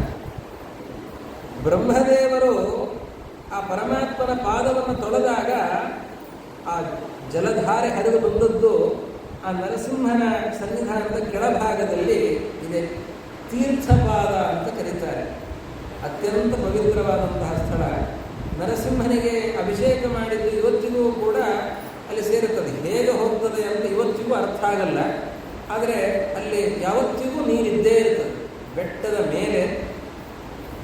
ಮೇಲೆ 12 ತಿಂಗಳು ಕೂಡ ಅಲ್ಲಿ ನೀರಿರುತ್ತದೆ. ಅಂತಹ ಒಂದು ಅದ್ಭುತ ಸನ್ನಿಧಾನ ಇರುವಂತಹ ಕ್ಷೇತ್ರ. ಆ ತೀರ್ಥಪಾದದಲ್ಲಿ ನಿತ್ಯವೂ ಕೂಡ ಪರಾಶರರು ಸ್ನಾನವನ್ನು ಮಾಡಿ ತಪಸ್ಸನ್ನು ಮಾಡಿದ್ದಾರಂತೆ. ಅವರು 1000 ವರ್ಷ ತಪಸ್ಸನ್ನು ಮಾಡಿದ್ದಾರೆ. ಆ ತಪಸ್ಸನ್ನು ಮಾಡಿದಾಗ ಪರಮಾತ್ಮ ಪ್ರತ್ಯಕ್ಷನಾಗಿದ್ದಾನೆ. ಏನು ಬೇಕು ವರ ಅಂತ ಕೇಳಿದಾಗ, ನೀನು ನನಗೆ ಮಗನಾಗಿ ಬರಬೇಕು ಅಂತ ಪರಮಾತ್ಮನ ಹತ್ರ ಕೇಳಿಕೊಂಡಿದ್ದಾರೆ ಪರಾಶರರು. ಅದಕ್ಕೆ ಪರಮಾತ್ಮ ತಥಾಸ್ತು ಅಂತ ಹೇಳಿ ಅನುಗ್ರಹವನ್ನು ಮಾಡಿದ್ದಾನೆ. ಹಾಗೆ ಆ ಮಹನೀಯರಾದಂತಹ ಪರಾಶರರು ತಪಸ್ಸನ್ನು ಮಾಡಿ ಪರಮಾತ್ಮನನ್ನು ಮಗನನ್ನಾಗಿ ಪಡೀತಾ ಇದ್ದಾರೆ. ಪರಮಾತ್ಮ ಅವನು ಅಕ್ರಮಕ್ಕೆ ಹುಟ್ಟಿದವನು ಅಂತ ಯಾರಾದರೂ ಹೇಳಿದರೆ ಅವರ ನಾಲಿಗೆ ಬಿದ್ದು ಹೋದಿದ್ದಾನೆ. ಅಂತಹ ಅಪಚಾರ ಆದಿತ್ತು. ಆದ್ದರಿಂದ ಹಾಗೆ ಎಂದಿಗೂ ಕೂಡ ಭಾವಿಸಬಾರದು, ಹಾಗೆ ಹೇಳಬಾರದು. ಸರಿಯಾಗಿ ಆಧಾರವನ್ನು ತಿಳಿದುಕೊಂಡು ಮಾತಾಡಬೇಕು. ಪರಮಾತ್ಮ ಹಾಗಾದರೆ ಕಾನೀನ, ವೇದವ್ಯಾಸರನ್ನ ಕಾನೀನ ಅಂತ ಅಲ್ಲಲ್ಲಿ ಹೇಳೋದು ಕಾಣಿಸುತ್ತಲ್ಲ, ಏನದರ ಅಭಿಪ್ರಾಯ ಅಂತಂದರೆ, ಕನ್ಯೆಗೆ ಹುಟ್ಟಿದವನು ಅಂತ ಅಭಿಪ್ರಾಯದಲ್ಲಿ ಕಾನೀನ ಅಲ್ಲ, ಕಮನೀಯ ಅಂತನೋ ಅರ್ಥದಲ್ಲಿ ಕಾನೀನ ಅಂತ ಹೇಳ್ತಾರೆ ಅಂತ ಒಂದು. ಮತ್ತೊಂದು ಇನ್ನೊಂದೇನು ಅಂತಂದರೆ, ಸತ್ಯವತಿ ದೇವಿಯಲ್ಲಿ ವೇದವ್ಯಾಸ ದೇವರು ಪ್ರಾದುರ್ಭೂತರಾಗಿದ್ದಾರೆ. ವೇದವ್ಯಾಸ ದೇವರನ್ನು ಕರೆದುಕೊಂಡು ಪರಾಶರರು ಹೊರಟರಂತೆ. ಆವಾಗ ಸತ್ಯವತಿ ದೇವಿ ಅವಳು ನಮಸ್ಕಾರ ಮಾಡಿ ಕೇಳ್ತಾಳೆ, ಸ್ವಾಮಿ ನಾನೇನು ಮಾಡಲಿ? ನೀನು ನಿನ್ನ ತಂದೆ ಹತ್ತಿರ ದಾಶರಾಜನ ಹತ್ರ ಹೋಗು. ಅಲ್ಲ, ಮತ್ತೆ ನಾನು ನಿಮ್ಮ ಮಡದಿ ನಾನು ನಿಮ್ಮ ಜೊತೆ ಬರಬೇಕಲ್ಲ? ಅದಕ್ಕೆ ಅವ್ರು ಹೇಳ್ತಾರೆ, ಇಲ್ಲ, ನಾನು ತಪಸ್ಸನ್ನು ಮಾಡಲಿಕ್ಕೆ ನಾನು ಮತ್ತೆ ಹೋಗ್ತಾ ಇದ್ದೇನೆ. ನಾನು ನಿನಗೆ ಅನುಗ್ರಹವನ್ನು ಮಾಡ್ತೇನೆ, ನೀನು ಮತ್ತೆ ಕನ್ಯೆಯೇ ಆಗಿರ್ತೀಯಾ ಅಂತ ಅವರು ಅನುಗ್ರಹವನ್ನು ಮಾಡ್ತಾರೆ. ನೋಡಿ, ತಪಸ್ವಿಗಳಾದ ಪರಾಶರರು ತಪಸ್ಸಿನ ಶಕ್ತಿಯಿಂದ, ತಮ್ಮ ಯೋಗ ಶಕ್ತಿಯಿಂದ ವಿವಾಹಿತಳಾದಂತಹ ಸತ್ಯವತಿಯನ್ನು ಮತ್ತೆ ಕನ್ಯೆಯನ್ನಾಗಿ ಮಾಡಿದ್ದಾರೆ. ಇದು ಅಲೌಕಿಕವಾದಂತಹ ಶಕ್ತಿ. ಹೀಗೆ ಸತ್ಯವತಿ ಮತ್ತೆ ಕನ್ಯೆಯಾಗಿದ್ದಾಳೆ. ಜೊತೆಗೆ ವಿವಾಹ ಮಾಡಿಕೊಳ್ಳುವ ಮೊದಲೇ ಪರಾಶರರು ಅವಳಿಗೆ ಅನುಗ್ರಹವನ್ನು ಮಾಡಿ, ಅವಳು ಮತ್ಸ್ಯಗಂಧ ಆಗಿದ್ದು, ಮೈಯಿಂದ ನೀರಿನ ವಾಸನೆ ಬರ್ತಾ ಇತ್ತು. ಆದರೆ ಪರಾಶರರು ಅನುಗ್ರಹವನ್ನು ಮಾಡಿದ್ದಾರೆ, ಅವಳು ಯೋಜನ ಗಂಧ ಆಗಿದ್ದಾಳೆ. ಸುತ್ತಲೂ ಕೂಡ ಅವಳಿದ್ದಾಳೆ ಅಂತಂದರೆ, ಸುತ್ತಲೂ ಕೂಡ 1 ಯೋಜನದ ಸುತ್ತಳತೆಯಲ್ಲಿ, 1 ಯೋಜನ ಅಂತಂದರೆ ಹೆಚ್ಚು ಕಡಿಮೆ 8 ಕಿಲೋಮೀಟರ್, 8-10 ಅಂತ ಬೇರೆ ಬೇರೆ ರೀತಿಯಲ್ಲಿ ವಿಶ್ಲೇಷಣೆ ಮಾಡೋದಿದೆ. ಅಷ್ಟು ಸುತ್ತಳತೆಯಲ್ಲಿ ಎಲ್ಲ ಕಡೆಯಲ್ಲೂ ಸುಗಂಧ, ಒಳ್ಳೆ ಸುಗಂಧ ಬರ್ತಾ ಇತ್ತು. ಹಾಗೆ ಪರಾಶರರು ತಮ್ಮ ತಪಸ್ಸಿನ ಶಕ್ತಿಯಿಂದ ಅವಳನ್ನು ಮತ್ಸ್ಯಗಂಧೆಯನ್ನು ಯೋಜನಗಂಧೆಯನ್ನಾಗಿ ಮಾಡಿದ್ದಾರೆ. ಹಾಗೆ ಅನುಗ್ರಹವನ್ನು ಮಾಡಿದ್ದಾರೆ. ಅಲ್ಲಿ ವೇದವ್ಯಾಸ ದೇವರು ಪ್ರಾದುರ್ಭೂತರಾಗಿದ್ದಾರೆ. ಹಾಗೆ ವೇದವ್ಯಾಸ ದೇವರು ಪ್ರಾದುರ್ಭೂತರಾಗಿ ತಕ್ಷಣದಲ್ಲಿಯೇ ಅವರು ವೇದ ವಿಭಾಗವನ್ನು ಮಾಡ್ತಾರೆ. ಏನು ವೇದ ವಿಭಾಗವನ್ನು ಮಾಡೋದು ಅಂತಂದರೆ, ನೋಡಿ, ಒಂದು ವೇಳೆ ಜನನವೇ ಸರಿಯಿಲ್ಲ ಅಂತಾದರೆ ಇಷ್ಟೆಲ್ಲ ಕೆಲಸಗಳನ್ನು ಮಾಡೋದಕ್ಕೆ ಸಾಧ್ಯ ಇದೆಯಾ? ಸರ್ವಜ್ಞರೇ ಆಗಿರೋ ವೇದವ್ಯಾಸ ದೇವರು ಮಾಡ್ತಾ ಇರುವಂತಹ ಕೆಲಸಗಳು ಎಷ್ಟು ಅದ್ಭುತವಾದಂತಹ ಕೆಲಸ. ಹಿಂದೆ ಬರಗಾಲ ಬಂದಿತ್ತು. ಋಷಿಗಳೆಲ್ಲ ಈ ಬರಗಾಲದಿಂದ ಪೀಡಿತರಾಗಿದ್ದರು. ಆ ಋಷಿಗಳು ಏನು ಮಾಡಬೇಕು ಅಂತ ಕಂಗಾಲಾದಾಗ ಅವರಿಗೆ ಒಂದು ಸುದ್ದಿ ಗೊತ್ತಾಯಿತು. ಗೌತಮ ಋಷಿಗಳು ಅವರು ಎಲ್ಲಿ ಆಶ್ರಮದಲ್ಲಿ ತಪಸ್ಸನ್ನು ಮಾಡ್ತಾ ಇದ್ದಾರೆ, ಅಲ್ಲಿ ಸಮೃದ್ಧಿ ಇದೆ, ಸುತ್ತಮುತ್ತಲೂ ಕೂಡ ಸಮೃದ್ಧಿ ಇದೆ, ಗೌತಮರ ಆಶ್ರಮದಲ್ಲಿ ಸಮೃದ್ಧಿ ಇದೆ. ಸರಿ, ಹಾಗಾದರೆ ಗೌತಮರ ಹತ್ರ ಬಂದ್ರಲ್ಲ, ಸ್ವಾಮಿ ನಾವು ಕಷ್ಟದಲ್ಲಿದ್ದೇವೆ, ಬರಗಾಲ ಬಂದಿದೆ, 12 ವರ್ಷದಿಂದ ಮಳೆಯೇ ಇಲ್ಲ, ಬೆಳೆಯೇ ಇಲ್ಲ, ಏನಿಲ್ಲ. ಇವರು ಗೌತಮರು ಹೇಗೆ ಅಂತಂದರೆ ಅವರ ತಪಸ್ಸು ಎಷ್ಟು ಅಂತಂದರೆ ಅವರು ಸ್ನಾನಕ್ಕೆ ಹೋಗುವಾಗ ಹೀಗೆ ಬೀಜ ಹೀಗೆ ಹಾಕ್ಕೊಂಡು ಹೋಗ್ತಾ ಇದ್ರಂತೆ. ಸ್ನಾನ ಮಾಡ್ಕೊಂಡು ಬರೋ ಅಷ್ಟೊತ್ತಿಗೆ ಅದು ಬೆಳೆ ಬಂದು ನಿಂತಿರ್ತಿತ್ತಂತೆ. ಎಂಥ ತಪಸ್ಸುಗಳು ಮಾಡಿದ್ರು.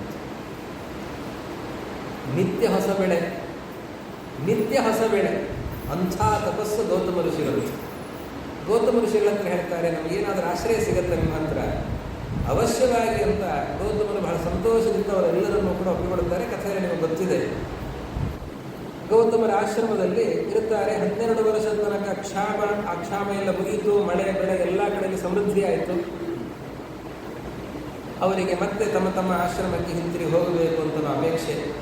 ಗೌತಮರ ಹತ್ರ ಹೇಳಿದ್ರಂತೆ. ಅವರಂತಾರೆ, ಯಾಕೆ ಹೋಗ್ತೀರ, ಇಲ್ಲೇ ಇದ್ದೀರಾ, ಸಮೃದ್ಧವಾಗಿ ಎಲ್ಲರಿಗೂ ಕೂಡ ನಿತ್ಯ ಅನ್ನದಾನ ಆಗ್ತಾಯಿದೆ, ನನಗೊಂದು ಅವಕಾಶ ಸಿಕ್ಕಿದೆ, ಜ್ಞಾನ ಕಾರ್ಯ ನಡೀತಾ ಇದೆ, ಎಷ್ಟು ದಿನನಿತ್ಯವೂ ಕೂಡ ಶಾಸ್ತ್ರಗಳ ಚಿಂತನೆ, ಪಾಠ, ಪ್ರವಚನ, ವೇದ ಘೋಷ ಇದೆಲ್ಲ ನಡೀತಾ ಇದೆ, ಇಷ್ಟು ಜನ ವೈದಿಕರಿದ್ದೀರಿ, ನಿತ್ಯ ವೇದ ಪಾರಾಯಣ ನಡೀತಾ ಇದೆ, ವೇದಾರ್ಥ ಚಿಂತನೆ ನಡೀತಾ ಇದೆ, ಇದಕ್ಕಿಂತ ದೊಡ್ಡದೇನು, ಆದ್ದರಿಂದ ನೀವು ಎಲ್ಲಿಗೂ ಹೋಗಬೇಡಿ, ಇಲ್ಲೇ ಇರಿ ಅಂತಂದ್ರೆ.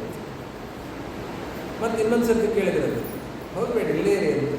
ಎಷ್ಟು ಸರ್ತಿ ಕೇಳಿದರೂ ಕೂಡ ಗೌತಮ ಒಪ್ಪಿಗೆ ಕೊಡ್ತಾ ಇಲ್ಲ, ಅಲ್ಲೇ ಇದ್ದಾರೆ. ಅವರಿಗೆ ಹೋಗಬೇಕು ಅಂತ ಆಸೆ. ಏನೇ ಸಂತೋಷ ಇದ್ದರೂ ಕೂಡ ಕ್ಷೇತ್ರಕ್ಕೆ ಹೋಗಿ ಸಂತೋಷ ಆಗಿದೆ ಅಂತಲ್ಲೇ ಇರಲಿಕ್ಕೆ ಆಗ್ತದ, ಮತ್ತಿರುಗಿ ಹಿಂತಿರುಗಿ ಹೋಗಲೇಬೇಕಲ್ಲ. ಅವರಿಗೆ ಹೋಗಬೇಕು ಅಂತ ಅಪೇಕ್ಷೆ. ಗೌತಮರು ಬಿಡ್ತಾ ಇಲ್ಲ. ಅವರು ಆಲೋಚನೆ ಮಾಡ್ತಾ ಇದ್ದಾರಂತೆ. ಗಣಪತಿ ಬಂದಂತೆ, ಏನು ಆಲೋಚನೆ ಮಾಡ್ತಾ ಇದ್ದೀರಿ, ಕಥೆ ಗೊತ್ತಿದೆ ನಿಮಗೆ. ಹೀಗೆ ಗೌತಮರು ಬಿಡ್ತಾರೆ. ಸರಿ, ಒಂದು ಕೆಲಸ ಮಾಡಿ, ನಿಮ್ಮ ತಪಸ್ಸಿನಿಂದ ಒಂದು ಹಸುವನ್ನು ಸೃಷ್ಟಿ ಮಾಡಿ, ಆ ಹಸುವನ್ನು ಈ ಹೊಲದಲ್ಲಿ ಮೇಯುವಂತೆ ಮಾಡಿ. ಅದು ಹೇಗಿರಬೇಕು ಅಂತಂದರೆ ಸುಮ್ಮನೆ ಅಷ್ಟಂದ್ರೆ ಬಿದ್ದು ಹೋಗಿರಬೇಕು, ಸತ್ತೇ ಹೋಗಿರಬೇಕು, ಹಾಗೆ ಸೃಷ್ಟಿ ಮಾಡಿ. ಅಂತಹ ಒಂದು ಗೋ ಸೃಷ್ಟಿಯನ್ನು ಮಾಡಿದ್ರಂತೆ. ಆ ಗೋವು, ಹಸು, ಇವರು ಏನು ಬಿತ್ತನೆಯನ್ನು ಮಾಡಿದ್ದಾರೆ ಆ ಭೂಮಿಯಲ್ಲಿ ತಿಂತಾ ಇದೆ, ಧಾನ್ಯವನ್ನು ತಿಂತಾ ಇದೆ. ಗೌತಮರು ಬಂದವರು ಏನು ಧಾನ್ಯ ತಿಂತಾ ಇದೆಯಲ್ಲ ಅಂತ ಹೇಳಿ ಅವರು ಅಂತಂದ್ರು. ಅಷ್ಟೊತ್ತಿಗೆ ಆ ಗೋ ಸತ್ತೇ ಹೋಯಿತು. ಇವರು ಬಂದರು, ಸ್ವಾಮಿ ತಾವು ಗೋಹತ್ಯೆ ಮಾಡಿದ್ದೀರಿ, ಗೋಹತ್ಯೆ ಮಾಡಿದವರ ಹತ್ರ ನಾವು ಇರೋದಿಲ್ಲ ಅಂತ ಹೇಳಿ ಇವರೆಲ್ಲ ಅಲ್ಲಿಂದ ಹೊರಟರಂತೆ. ಬಹಳ ಬೇಸರ ಆಯಿತು ಅವರಿಗೆ. ಗೋಹತ್ಯೆ ಆದದ್ದು ಒಂದು, ಇವರೆಲ್ಲ ಬಿಟ್ಟು ಹೋದದ್ದು ಇನ್ನೊಂದು, ಅದರ ಜೊತೆ ಅಪವಾದ ಹಾಕಿ ಹೋದದ್ದು ಇನ್ನೊಂದು. ಬಹಳ ಬೇಸರ ಆಯಿತು. ಅವರು ದಿವ್ಯ ದೃಷ್ಟಿಯಿಂದ ಆಲೋಚನೆ ಮಾಡಿದ್ರಂತೆ. ಗೊತ್ತಾಯಿತು ಅವರಿಗೆ, ಗಣಪತಿ ಬಂದದ್ದು, ಹೇಳಿದ್ದು, ಇದೆಲ್ಲ ಗೊತ್ತಾಯಿತು. ಇವರು ಬೇಕು ಅಂತಲೇ ಸೃಷ್ಟಿ ಮಾಡಿ ನನಗೆ ಮೋಸ ಮಾಡಿದ್ದಾರೆ, ಇವರು ಎಲ್ಲರ ಜ್ಞಾನ ನಶಿಸಿ ಹೋಗಲಿ ಅಂತ ಶಾಪ ಕೊಟ್ಟರು. ಎಲ್ಲರ ಜ್ಞಾನ ನಾಶ ಆಗೋಯ್ತು. ಜ್ಞಾನೇತು ಅಜ್ಞಾನತಾಂಗತೆ ಗೌತಮಸ್ಯ ಋಷೇ ಶಾಪ ಜ್ಞಾನೇ ತ್ವಜ್ಞಾನತಾಂಗತೆ. ಗೌತಮ ಋಷಿಗಳ ಶಾಪದಿಂದ ಎಲ್ಲ ಕಡೆ ಜ್ಞಾನ ನಾಶ ಆಗೋಯ್ತು, ಎಲ್ಲ ಮಂದಮತಿಗಳಾಗಿ ಹೋಯ್ತು, ವೇದ ಎಲ್ಲ ಮರ್ತೋಯ್ತು, ವೇದಾರ್ಥ ಚಿಂತನೆ ಯಾವುದಿಲ್ವೇ ಇಲ್ಲ, ಏನೂ ಗೊತ್ತಾಗ್ತಾ ಇಲ್ಲ, ಎಲ್ಲ ದಡ್ಡರಾಗಿ ಹೋಗಿಬಿಟ್ರಂತೆ. ಗತಿ ಏನು? ಆವಾಗ ಮತ್ತೆ ವೇದೋದ್ಧಾರ ಮಾಡೋದಕ್ಕೆ ವೇದವ್ಯಾಸ ದೇವರ ಅವತಾರ. ಹಾಗೆ ಅನೇಕ ವರ್ಷಗಳು ಕಳೆದ ನಂತರದಲ್ಲಿ ಮತ್ತೆ ವೇದೋದ್ಧಾರವನ್ನು ಮಾಡೋದಕ್ಕಾಗಿ ವೇದವ್ಯಾಸ ದೇವರು ಅವತಾರ ಮಾಡಿದ್ದಾರೆ. ಏನು ಮಾಡಿದ್ದಾರೆ ವೇದವ್ಯಾಸ ದೇವರು? ಅದನ್ನು ವೈಶಂಪಾಯನರು ಹೇಳ್ತಾರೆ. ತಮ್ಮ ಗುರುಗಳ ಕೆಲಸವನ್ನು ಎಲ್ಲವನ್ನೂ ಕೂಡ ಆ ವೈಶಂಪಾಯನರು ಜನಮೇಜಯ ರಾಜನ ಮುಂದೆ ಹೇಳ್ತಾರೆ. ವೇದಗಳ ವಿಭಾಗ ಮಾಡಿದರಂತೆ. ಅನಂತ ವೇದಗಳು, ಅನಂತ ವೇದದಲ್ಲಿ 3 ಭಾಗ ಮೊದಲೇ ಇದೆ. ಋಕ್, ಯಜು, ಸಾಮ ಅಂತ 3 ಭಾಗ ಇದೆ. ನಿಗದ ಅಂತಲೂ ಹೇಳ್ತಾರೆ. ಋಕ್, ನಿಗದ, ಸಾಮ ಅಂತ.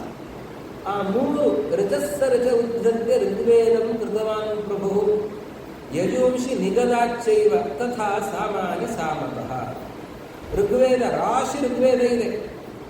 ಆ ಋಗ್ವೇದದಿಂದ 24 ಶಾಖೆಗಳನ್ನು ಅವರು ಪ್ರತ್ಯೇಕ ಮಾಡಿ ಆ 24 ಶಾಖೆಗಳ ಉಪದೇಶವನ್ನು ಮಾಡಿದ್ದಾರೆ. 24 ಶಾಖೆ. ಇವತ್ತೆಷ್ಟಿದೆ? ಇವತ್ತು ಅಧ್ಯಯನ ಪರಂಪರೆಯಲ್ಲಿರೋದು ಒಂದು ಶಾಖೆ. ಇನ್ನೊಂದೆರಡು ಶಾಖೆಗಳು ಉಪಲಬ್ಧಿ ಇದೆ, ಪಾಠ ಪರಂಪರೆಯಲ್ಲಿ ಇಲ್ಲ. 24ರಲ್ಲಿ ಉಳಿದುದಷ್ಟೇ. ಇನ್ನು ಯಜುರ್ವೇದ, ಅದು ನಿಗದದಿಂದ ಯಜುಸ್ಸನ್ನು ತೆಗೆದು ಎಷ್ಟು ಅಂತಂದರೆ 101 ಶಾಖೆಗಳು ಯಜುರ್ವೇದ. ಅದರಲ್ಲಿ ಅಧ್ಯಯನ ಪರಂಪರೆಯಲ್ಲಿ 2 ಪರಂಪರೆಗಳು ಚೆನ್ನಾಗಿವೆ. ಶುಕ್ಲ ಯಜುರ್ವೇದ, ಕೃಷ್ಣ ಯಜುರ್ವೇದ ಅಂತ 2 ಯಜುಶಾಖೆಗಳು ಅದು ಅಧ್ಯಯನ ಪರಂಪರೆಯಲ್ಲಿವೆ. ಅದಲ್ಲದೇನೆ ಮೈತ್ರಾಯಣಿ ಸಂಹಿತಾ ಇತ್ಯಾದಿ ಕೆಲವು 1-2 ಸಂಹಿತೆಗಳ ಉಪಲಬ್ಧಿ ಇದೆ, ಅದು ಅಧ್ಯಯನ ಪರಂಪರೆಯಲ್ಲಿ. ಇನ್ನು ಸಾಮ ಎಷ್ಟು? 1000 ಶಾಖೆಗಳು. ಸಾಮವೇದದ್ದು 1000 ಶಾಖೆಗಳು. ಅದರಲ್ಲಿ ಇವತ್ತು ಅಧ್ಯಯನ ಪರಂಪರೆಗಳಿದ್ದು 3 ಮಾತ್ರ: ಕೌತುಮ, ರಾಣಾಯನೀಯ, ಜೈವಿನೀಯ. ಅದರಲ್ಲಿ ರಾಣಾಯನೀಯ ಹೆಚ್ಚು ಪ್ರಚಾರದಲ್ಲಿದೆ, ಕೌತುಮ ಸ್ವಲ್ಪ ಮಟ್ಟಿಗಿದೆ, ಜೈವಿನೀಯ ಇನ್ನೂ ವಿರಳವಾಗಿದೆ. ಹಾಗೆ 3 ಸಾಮವೇದದ ಶಾಖೆಗಳು ಇವತ್ತು ಅಧ್ಯಯನ ಪರಂಪರೆಯಲ್ಲಿ ಉಳ್ಕೊಂಡಿವೆ. ವೇದವ್ಯಾಸ ದೇವರು 1000 ಕೊಡ್ತಾರೆ. ಇನ್ನೊಂದು ಅಥರ್ವ ವೇದ, ಅದು 12 ಶಾಖೆಗಳ ವೇದವನ್ನು ಅವರು ನೀಡುತ್ತಾರೆ. ಇಷ್ಟು ವೇದಗಳನ್ನು ವಿಭಾಗ ಮಾಡಿಕೊಟ್ಟಿದ್ದಾರೆ. ಅದರಲ್ಲಿ ಪೈಲ ಋಷಿಗಳನ್ನು ಋಗ್ವೇದ ಪ್ರವರ್ತನೆಗೆ ಅಂತ ನೇಮಿಸಿದ್ದಾರೆ, ವೈಶಂಪಾಯನರನ್ನು ಯಜುಶಾಖೆಯ ಪ್ರವರ್ತನೆಗೆ ಅಂತ, ಆಮೇಲೆ ಜೈಮಿನಿ ಋಷಿಗಳನ್ನು ಸಾಮಶಾಖೆಯ ಪ್ರವರ್ತನೆಗೆ ಅಂತ, ಆಮೇಲೆ ಸುಮಂತು ಋಷಿಗಳನ್ನು ಅಥರ್ವ ವೇದದ ಶಾಖೆಯ ಪ್ರವರ್ತನೆಗೆ ಅಂತ ನೇಮಿಸಿದ್ದಾರೆ. ನಿತ್ಯ ಬ್ರಹ್ಮಯಜ್ಞ ಮಾಡುವವರಿಗೆ ಈ ಹೆಸರು ಗೊತ್ತಿರುತ್ತದೆ. ಸುಮಂತು, ಜೈಮಿನಿ, ವೈಶಂಪಾಯನ, ಪೈಲ ಸೂತ್ರ ಅಂತ ಅವರದ್ದೆಲ್ಲ ಹೆಸರು ಹೇಳುವಂತಹ ಕ್ರಮ ಇದೆ. ಅವರಿಗೆಲ್ಲ ಕೃತಜ್ಞತಾ ಸಮರ್ಪಣೆ. ಇಂತಹ ಅಧ್ಯಯನ ಪರಂಪರೆಯನ್ನು ನೀವು ಮುಂದುವರಿಸಿದ್ದೀರಿ, ವೇದವ್ಯಾಸ ದೇವರಿಂದ ವಿದ್ಯೆಯನ್ನು ಪಡೆದುಕೊಂಡು ನೀವು ಈ ಶಾಖೆಗಳನ್ನು, ವೇದಗಳನ್ನೆಲ್ಲವನ್ನು ಕೂಡ ಪಾಠ ಮಾಡಿ ಉಳಿಸಿದ್ದೀರಿ ಅಂತ ಕೃತಜ್ಞತಾ ಸಮರ್ಪಣೆ. ಇದು ನಿತ್ಯ ಬ್ರಹ್ಮಯಜ್ಞದಲ್ಲಿ ದೇವ, ಋಷಿ, ಆಚಾರ್ಯ ತರ್ಪಣದಲ್ಲಿ ಮಾಡುವಂತಹ ಕೆಲಸ. ಇದು ಎಲ್ಲರ ಕರ್ತವ್ಯ, ನಾವೆಲ್ಲರೂ ಕೂಡ ಮಾಡಬೇಕಾದಂತಹ ಕರ್ತವ್ಯ. ಹಾಗೆ ಮಾಡಿದಂತಹ ವೇದವ್ಯಾಸ ದೇವರು ವೇದಗಳ ವಿಭಾಗವನ್ನು ಮಾಡಿದರು, ವೇದ ಪ್ರವರ್ತನೆಯನ್ನು ಮಾಡಿದರು. ಆಮೇಲೆ ವೇದಾರ್ಥ ಸಾರಭೂತವಾಗಿ ಮಹಾಭಾರತದ ರಚನೆಯನ್ನು ಮಾಡಿದರು. ಆಮೇಲೆ ಅನೇಕ ಗ್ರಂಥಗಳ ರಚನೆಯನ್ನು ಮಾಡಿದ್ದಾರೆ. ಇವತ್ತು ಅನುಪಲಬ್ಧವಾದ ಅನೇಕ ಗ್ರಂಥಗಳು, 18 ಪುರಾಣಗಳು, 18 ಉಪಪುರಾಣಗಳು, ಪುರಾಣರಾಜ ಅನ್ನಿಸಿಕೊಂಡಿರುವ ಶ್ರೀಮದ್ ಭಾಗವತ, ಅದು ಕೂಡ 18 ಪುರಾಣಗಳಲ್ಲಿ ಒಂದು. ಹೀಗೆ ಇದರದೆಲ್ಲ ರಚನೆಯನ್ನು, ಬ್ರಹ್ಮಸೂತ್ರಗಳ ರಚನೆ, ಎಲ್ಲ ವೇದಗಳ ಅರ್ಥ ನಿರ್ಣಯಕ್ಕಾಗಿ ಬ್ರಹ್ಮಸೂತ್ರಗಳ ರಚನೆ, ಇದನ್ನೆಲ್ಲವನ್ನು ಕೂಡ ವೇದವ್ಯಾಸ ದೇವರು ಮಾಡಿದ್ದಾರೆ. ಅವರು ಏನು ಹೇಳಿದ್ದಾರೆ ಅದನ್ನು ನಾನು ನಿಮಗೆ ತಿಳಿಸ್ತೇನೆ ಅಂತ ಜನಮೇಜಯ ರಾಜನಿಗೆ ವೈಶಂಪಾಯನರು ಮೊದಲು ಗುರುಚರಿತ್ರೆಯನ್ನು ಹೇಳಿ ನಂತರದಲ್ಲಿ ಆ ಮಹಾಭಾರತದ ಕಥೆಯ ಆರಂಭವನ್ನು ಮಾಡುತ್ತಾರೆ. ಕುರುವಂಶದ ಕಥೆಯನ್ನು ನಾನು ನಿನಗೆ ಹೇಳ್ತೇನೆ. ಮೊದಲು ಕುರುವಂಶ ಹೇಗೆ ಬೆಳೀತು ಅಂತನ್ನೋದಕ್ಕೆ, ಕುರುವಂಶದಲ್ಲಿ ಮೊದಲಿಗೆ ಈ ಚಂದ್ರನಿಂದ ವಂಶ ಬೆಳೀತದೆ. ಚಂದ್ರನಿಂದ ವಂಶ ಬೆಳೀತದೆ ಹೇಗೆ ಅಂತಂದರೆ, ಚಂದ್ರನಿಗೆ ಬುಧ ಅಂತನ್ನುವ ಮಗ. ಚಂದ್ರನಿಗೆ ಬುಧ ಮಗ ಹುಟ್ಟಿದ್ದು ಹೇಗೆ ಅಂತಂದರೆ, ಅವನಿಗೆ 27 ನಕ್ಷತ್ರಾಭಿಮಾನಿ ಅವರು ಮಡದೀಯರಾಗಿದ್ದಾರೆ. ಅಶ್ವಿನಿ, ಭರಣಿ, ಕೃತಿಕಾ, ರೋಹಿಣಿ. ಅವರು ಯಾರೆಲ್ಲೂ ಕೂಡ ಮಕ್ಕಳಾಗಲಿಲ್ಲ. ದಕ್ಷ ಪ್ರಜಾಪತಿಯ ಶಾಪನೇ ಇದೆ. ಮಾವನೇ ಶಾಪ ಕೊಡುತ್ತಾರೆ, ಅಳಿಯನಿಗೆ ಮಾವನೇ ಶಾಪ ಕೊಡುತ್ತಾನೆ. ಹೀಗಾಗಿ ಅವರಲ್ಲಿ ಮಕ್ಕಳಾಗಲ್ಲ. ಈ ಚಂದ್ರನಿಗೆ ತಾರಾದೇವಿ, ತಾರಾ ಅಂತಂದರೆ ಬೃಹಸ್ಪತ್ಯಾಚಾರ್ಯರಿಗೆ ಮಡದಿ, ಅವರಲ್ಲಿ ಒಬ್ಬ ಮಗ ಹುಟ್ಟುತ್ತಾನೆ. ಅವನ ಹೆಸರು ಬುಧ. ಇದು ತಪ್ಪಲ್ವಾ ಅಂತ ಪ್ರಶ್ನೆ ಬರುತ್ತೆ. ಇಲ್ಲಿಯ ತನಕ ವೇದವ್ಯಾಸ ದೇವರ ಕಥೆಯನ್ನು ಕೇಳಿದ್ದೀರಿ. ಇನ್ನೊಂದು ಕಥೆ, ಚಂದ್ರನಿಗೆ ತಾರೆಯಲ್ಲಿ ಒಬ್ಬ ಮಗ ಹುಟ್ಟಿದ್ದಾನೆ ಬುಧ. ಇದು ಸರಿನೋ ತಪ್ಪು ಅಂತ ಕೇಳಿದರೆ ಇದನ್ನು ತಪ್ಪು ಅಂತ ಘಂಟಾಘೋಷವಾಗಿ ಹೇಳಿದ್ದಾರೆ. ಇದು ತಪ್ಪು, ಚಂದ್ರ ಮಾಡಿದ್ದು ಅಪರಾಧವೇ ಅಂತ. ಅವನು ರಾಜಸೂಯ ಯಾಗವನ್ನು ಮಾಡ್ತಾನೆ, ಬಹಳ ಚೆನ್ನಾಗಿ ರಾಜಸೂಯ ಯಾಗವನ್ನು ಮಾಡ್ತಾನೆ. ಎಷ್ಟರ ಮಟ್ಟಿಗೆ ಅಂದರೆ ದೇವತೆಗಳೆಲ್ಲರೂ ಕೂಡ ಆಶ್ಚರ್ಯ ಪಡ್ತಾರೆ, ಬಹಳ ವೈಭವದಿಂದ ರಾಜಸೂಯ ಯಾಗವನ್ನು ಮಾಡ್ತಾನೆ. ಯಾಗದ ಅವಭೃತ ಕಾಲದಲ್ಲಿ ಎಲ್ಲರೂ ಕೂಡ ಸೇರಿದ್ದಾರೆ, ಅವಭೃತ ಸ್ನಾನ ನಡೀತಾ ಇದೆ.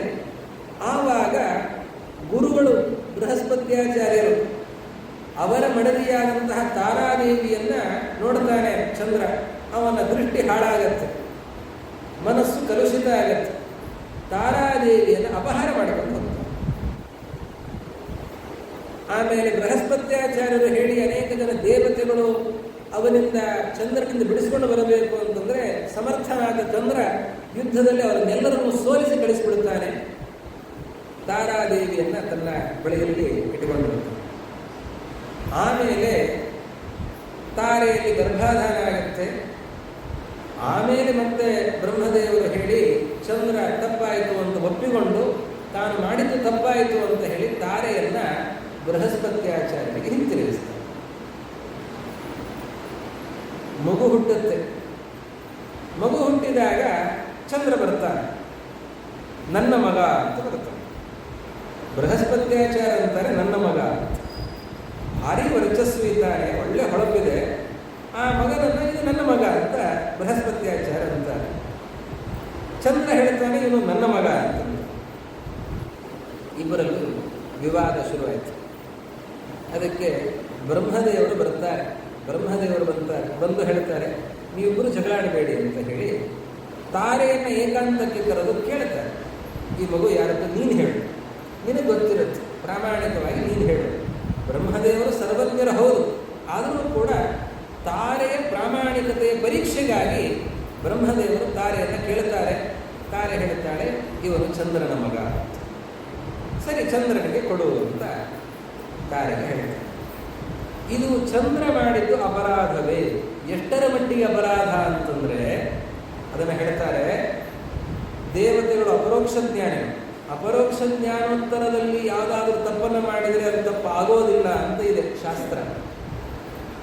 ದೇವರನ್ನು ಕಂಡ ಮೇಲೂ ಕೆಲವು ತಪ್ಪುಗಳಾಗ್ತವೆ, ಆಗೋದಿಲ್ಲ ಅಂತಿಲ್ಲ. ಆದರೆ ತಪ್ಪು ಮಾಡಿದರೂ ದೇವರದನ್ನು ಮನ್ನಿಸ್ತಾನೆ, ಅದು ತಪ್ಪು ಅಂತ ಆಗೋದಿಲ್ಲ. ಹಾಗಾದರೆ ಎಲ್ಲ ತಪ್ಪುಗಳಿಗೂ ಕೂಡ ರಿಯಾಯಿತಿ ಇದೆಯಾ ಅಂತಂದರೆ ಕೆಲವು ತಪ್ಪುಗಳಿಗೆ ರಿಯಾಯಿತಿ ಇಲ್ಲ. ಅದರಲ್ಲಿ ಇದು ಚಂದ್ರ ಮಾಡಿದ ಅಪರಾಧ. ಯಾಕೆ? ಚಂದ್ರ ಏನು ಮಾಡ್ತಾನೆ, ತನ್ನ ಗುರುಪತ್ನಿಯನ್ನೇ ಕರೆದುಕೊಂಡು ಹೋಗಿದ್ದಾನೆ, ಸ್ವೀಕಾರ ಮಾಡಿದ್ದಾನೆ. ಇದು ಮಹಾಪರಾಧ ಆಗತ್ತೆ. ಎಷ್ಟರ ಮಟ್ಟಿಗೆ ಅಪರಾಧ ಆಗತ್ತೆ ಅಂತಂದರೆ ಅವರಿಗೆ ಮೋಕ್ಷ ಏನು ಸಿಗಬೇಕು, ಮೋಕ್ಷದಲ್ಲಿ ಅವರಿಗೇನು ಆನಂದ ಆಗಬೇಕಲ್ಲ, ಆನಂದ ಸ್ವಲ್ಪ ಕುಗ್ಗತ್ತಂತೆ. ಯಾಕೆ? ಜ್ಞಾನೋತ್ತರದಲ್ಲಿ ಮಾಡಿದ ತಪ್ಪಿನ ಫಲ ಮೋಕ್ಷದಲ್ಲಿ ಆನಂದ ಹ್ರಾಸ. ಹಾಗೆ ಮನುಷ್ಯರು ಯಾರೇ ದೇವರನ್ನ ಕಂಡ ಮೇಲೂ ತಪ್ಪು ಮಾಡಿದರೆ ಆ ತಪ್ಪು ಎಂಥದ್ದು? ಸೋತ್ತಮ ಅಪರಾಧದಂತಹ ತಪ್ಪುಗಳನ್ನು ಮಾಡಿದರೆ ಅದಕ್ಕೆ ಮೋಕ್ಷದಲ್ಲಿಯೂ ಕೂಡ ಆನಂದ ಹ್ರಾಸ ಇದೆ. ಎಷ್ಟು ಆನಂದದ ಅನುಭವ ಆಗಬೇಕು? ಉದಾಹರಣೆಗೆ ಒಂದು 100% ಆನಂದದ ಅನುಭವ ಆಗಬೇಕು ಅಂತಂದರೆ ಅವರಿಗೆ 98% ಅನುಭವಕ್ಕೆ ಮಾತ್ರ ಬರುತ್ತದೆ, 2% ಅನುಭವಕ್ಕೆ ಬರಲ್ಲ. ಇಡೀ ಮೋಕ್ಷದಲ್ಲಿ ಅನಂತ ಕಾಲದಲ್ಲಿಯೂ ಕೂಡ ಮುಂದೆ ಕೊನೆ ಅಂತ ಅನ್ನೋದಿಲ್ಲ. ಅನಂತ ಕಾಲದಲ್ಲಿಯೂ ಕೂಡ 2% ಸುಖ ಅನುಭವ ಕಡಿಮೆಯಾಗ್ತದೆ. ಯಾರಿಗೆ? ಮನುಷ್ಯರು ಮೊದಲಾದವರು. ದೇವತೆಗಳಿಗೆ ವ್ಯವಸ್ಥೆ ಹೇಗೆ ಅಂತಂದರೆ ಚಂದ್ರ ಅವನು ಯೋಗ್ಯತೆಯನ್ನು ಮೀರಿ ಪುಣ್ಯ ಸಂಪಾದನೆ ಮಾಡಿಕೊಂಡು ಬಿಟ್ಟಿದ್ದಾನೆ. ಚಂದ್ರ ರಾಜಸೂಯಾಗವನ್ನು ಮಾಡಿದ್ದರಿಂದ ಅವನಿಗೆ ಎಷ್ಟು ಪುಣ್ಯ ಬಂದಿದೆ ಅಂತಂದರೆ ಯೋಗ್ಯತೆಯನ್ನು ಮೀರಿ ಪುಣ್ಯ ಸಂಪಾದನೆ ಆಗಿಬಿಟ್ಟಿದೆ. ಇಲ್ಲಿ ಮೋಕ್ಷಕ್ಕೆ ಹೋದಾಗ ಏನಾಯಿತು ಅಂತಂದರೆ ಹೆಚ್ಚಿನ ಪುಣ್ಯ ಏನು ಬಂದಿದೆ ಅಂದರೆ ಯೋಗ್ಯತೆಯನ್ನು ಮೀರಿ ಏನು ಹೆಚ್ಚಿನ ಪುಣ್ಯ ಬಂದಿದೆ ಅದು ಕಡಿಮೆ ಆಯಿತು. ಅದು ಕಡಿಮೆಯಾಗಿ 100% ಸುಖ ಅದು ಅಷ್ಟರ ಮಟ್ಟಿಗೆ ಅನುಭವ ಬಂದಿದೆ ಹೊರತಾಗಿ ಅದಕ್ಕಿಂತ ಹೆಚ್ಚಿನ ಅನುಭವಕ್ಕೆ ಅವಕಾಶ ಇಲ್ಲ ಅಂತ ಆ ರೀತಿಯಲ್ಲಿ ಆಗಿದೆ. ಅಂತಹ 2 ಉದಾಹರಣೆಯನ್ನು ಕೊಡ್ತಾರೆ. ಒಂದು ಚಂದ್ರನ ಉದಾಹರಣೆ, ಮತ್ತೊಂದು ಸುಗ್ರೀವನ ಉದಾಹರಣೆ. ಸುಗ್ರೀವ ಅವನು ಮಾಡಿದ ತಪ್ಪಿನಿಂದ, ವಾಲಿ ಮೃತನಾದ ಮೇಲೆ ವಾಲಿಯ ಪತ್ನಿಯನ್ನು ಅವನು ಸ್ವೀಕರಿಸ್ತಾನೆ. ಅವನು ಮಾಡಿದ ತಪ್ಪಿನಿಂದ ಅವನು ಇಂತಹ ಚಂದ್ರ ಸುಗ್ರೀವಯೋಶ್ಚೈವ ಸ್ವೋಚ್ಛದಾರ ಪರಿಗ್ರಹ ಅಂತ ಮಧ್ವಾಚಾರ್ಯರು ಇದನ್ನು ಉಲ್ಲೇಖಿಸ್ತಾರೆ. ಹೀಗೆ ಚಂದ್ರನಿಗೆ ಹುಟ್ಟಿದವನು ಬುಧ. ಬುಧನ ಮಗ ಪುರೂರವ. ಪುರೂರವನಿಂದ ಈ ವಂಶದ ಚಂದ್ರ ವಂಶ ಅಲ್ಲಿದೆ ಬೆಳೀತಾ ಬಂತು. ಚಂದ್ರನಿಂದ ಬುಧ, ಬುಧನಿಂದ ಪುರೂರವ, ಹಾಗೆ ವಂಶ ಬೆಳೀತದೆ. ಆ ಪುರೂರವ ಹುಟ್ಟಿದ್ದು ಹೇಗೆ? ಅದೊಂದು ರೋಚಕವಾದಂತಹ ಕಥೆ. ಸ್ವಯಂಭವ ಮನುವಿಗೆ ಮಕ್ಕಳು, ಅದರಲ್ಲಿ ಮೊದಲು ಒಬ್ಬ ಮಗ ಹುಟ್ಟುತ್ತಾನೆ, ಅಲ್ಲ ಮಗಳು ಹುಟ್ಟುತ್ತಾಳೆ. ಮಗಳು ಹುಟ್ಟುತ್ತಾಳ, ಮಗ ಹುಟ್ಟುತ್ತಾನೆ. ಹುಟ್ಟಿದ್ದು ಮಗಳು. ಅವನಿಗೆ ಸಂತಾನ ಬೇಕು ಅಂತ ಅಪೇಕ್ಷೆ. ಸ್ವಯಂಭವನು ವೈವಸ್ವತಮನು ಅವನು ಯಾಗವನ್ನು ಮಾಡ್ತಾನೆ. ಯಾಗವನ್ನು ಮಾಡಿದಾಗ ಒಂದು ಮಗು ಹುಟ್ಟುತ್ತೆ, ಹೆಣ್ಣು ಹುಟ್ಟುತ್ತೆ. ಅವನು ವಶಿಷ್ಠ ಋಷಿಗಳನ್ನು ಕರೆಸ್ತಾನೆ. ಗುರುಗಳೇ, ಯಾಗವನ್ನು ಮಾಡಿದಿರಿ, ಹೌದು, ಹೆಣ್ಣು ಹುಟ್ಟಿದೆ, ಏನಾಯಿತು? ಅಲ್ಲ, ಗಂಡು ಹುಟ್ಟಬೇಕು ಅಂತ ಹೇಳಿದ್ದು ಮತ್ತೆ ಹೆಣ್ಣು ಹುಟ್ಟಿದೆಯಲ್ಲ, ಇದೇನಿದೆ? ಯಾರಾದರೂ ಹಾಕಿ ಕೇಳ್ಬೋದಾ? ಗಂಡು ಹುಟ್ಟಬೇಕು, ಹೆಣ್ಣು ಹುಟ್ಟಿದೆ ಅಂತಂದರೆ ಅದು ನಾವು ಯಾರೂ ಹಾಗೆ ಹೇಳಲಿಕ್ಕೆ ಆಗಲ್ಲ. ಆದರೆ ಅವರು ಯಾಕೆ ಹೇಳ್ತಾರೆ ಅಂದರೆ, ವಶಿಷ್ಠ ಋಷಿಗಳ ಮಂತ್ರದ ಪ್ರಭಾವ, ಮಂತ್ರದ ಶಕ್ತಿ ಅಷ್ಟು ಸರಿಯಾಗಿರುತ್ತೆ. ಯಾಕೆ ಹೀಗಾಯಿತು? ವಶಿಷ್ಠರಂತಾರೆ, ಮಂತ್ರವನ್ನು ಹೇಳುವ ವ್ಯಕ್ತಿ ಹೋತೃ. ಋತ್ವಿಜರಲ್ಲಿ ಹೋತೃ, ಅಧ್ವರ್ಯು, ಉದ್ಗಾತೃ, ಬ್ರಹ್ಮ, ಹೀಗೆ ಅನೇಕರು ಇರ್ತಾರೆ. 4 ಪ್ರಧಾನ. ಅವರ ಅಸಿಸ್ಟೆಂಟ್ಗಳು ಒಟ್ಟು 16 ಜನ ಒಂದು ಸತ್ರಕ್ಕೆ. ಅದರಲ್ಲಿ ಹೋತೃ ಯಾರೋ ಅವರು ಋಗ್ವೇದದ ಮಂತ್ರಗಳನ್ನು ಹೇಳ್ತಾರೆ. ಆ ಹೋತೃವನ್ನು ಕರೀತಾರೆ. ನೀನು ಏನು ಮಂತ್ರ ಹೇಳಿದ್ದೆ? ಅವರು ಹೆಣ್ಣು ಹುಟ್ಟೋದಕ್ಕೆ ಬೇಕಾದ ಮಂತ್ರವನ್ನು ಹೇಳ್ತಾರೆ. ಯಾಕೆ ಅದನ್ನೇ ಯಾಕೆ ಹೇಳಿದೆ? ಇಲ್ಲ, ರಾಜಪತ್ನಿ ನನಗೆ ಹೇಳಿದ್ದು ಹೆಣ್ಣು ಬೇಕು ಅಂತ, ಅದಕ್ಕೆ ಬೇಕಾದ ಮಂತ್ರವನ್ನು ನಾನು ಹೇಳಿದೆ. ಹಾಗಾದರೆ ವಶಿಷ್ಠರು ಹೇಳ್ತಾರೆ, ನಮ್ಮ ಕಡೆ ತಪ್ಪಿಲ್ಲ, ಋತ್ವಿಜರಿಗೂ ತಪ್ಪಿಲ್ಲ, ಋತ್ವಿಜರು ಸರಿಯಾಗಿ ಮಾಡಿದ್ದಾರೆ. ಯಾಕೆ? ರಾಣಿ ಹೇಳಿದಂತೆ ಋತ್ವಿಜರು ಹೆಣ್ಣು ಹುಟ್ಟೋದಕ್ಕೆ ಬೇಕಾದ ಮಂತ್ರ ಹೇಳಿದ್ದಾರೆ. ಇಲ್ಲ ಸ್ವಾಮಿ, ಈಗ ಅದು ಗಂಡಾಗಬೇಕು. ಹೌದಾ ಅಂತಾರೆ. ವಶಿಷ್ಠರು ಮತ್ತೆ ಪ್ರಾರ್ಥನೆಯನ್ನು ಮಾಡಿ, ದೇವತಾ ಪ್ರಾರ್ಥನೆಯನ್ನು ಮಾಡಿ ಹುಟ್ಟಿದ ಹೆಣ್ಣನ್ನು ಗಂಡು ಮಾಡ್ತಾರೆ. ಅವನಿಗೆ ಸುದ್ಯುಮ್ನ ಅಂತ ಹೆಸರಿಡ್ತಾರೆ. ಆ ಸುದ್ಯುಮ್ನ ಬೆಳೆದು ದೊಡ್ಡವನಾಗಿದ್ದಾನೆ, ಬೇಟೆಯಾಡಲಿಕ್ಕೆ ಅಂತ ಹೋಗಿದ್ದಾನೆ. ಭರತ ಖಂಡದಲ್ಲಿದ್ದಂತಹ ಸುದ್ಯುಮ್ನ ಅಲ್ಲಿದ ಕಿಂಪುರುಷ ಖಂಡ, ಹರಿವರ್ಷಗಳನ್ನು ದಾಟಿ ಅಲ್ಲಿದ ಇಲಾವೃತ ಖಂಡಕ್ಕೆ ಹೋದಂತೆ.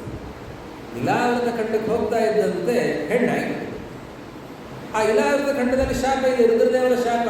ಇಲ್ಲಿ ಯಾರೇ ಗಂಡಸರು ಬಂದರೂ ಕೂಡ ಅವ್ರು ಹೆಣ್ಣಾಗಲಿ ಅಂತ ಶಾಪ.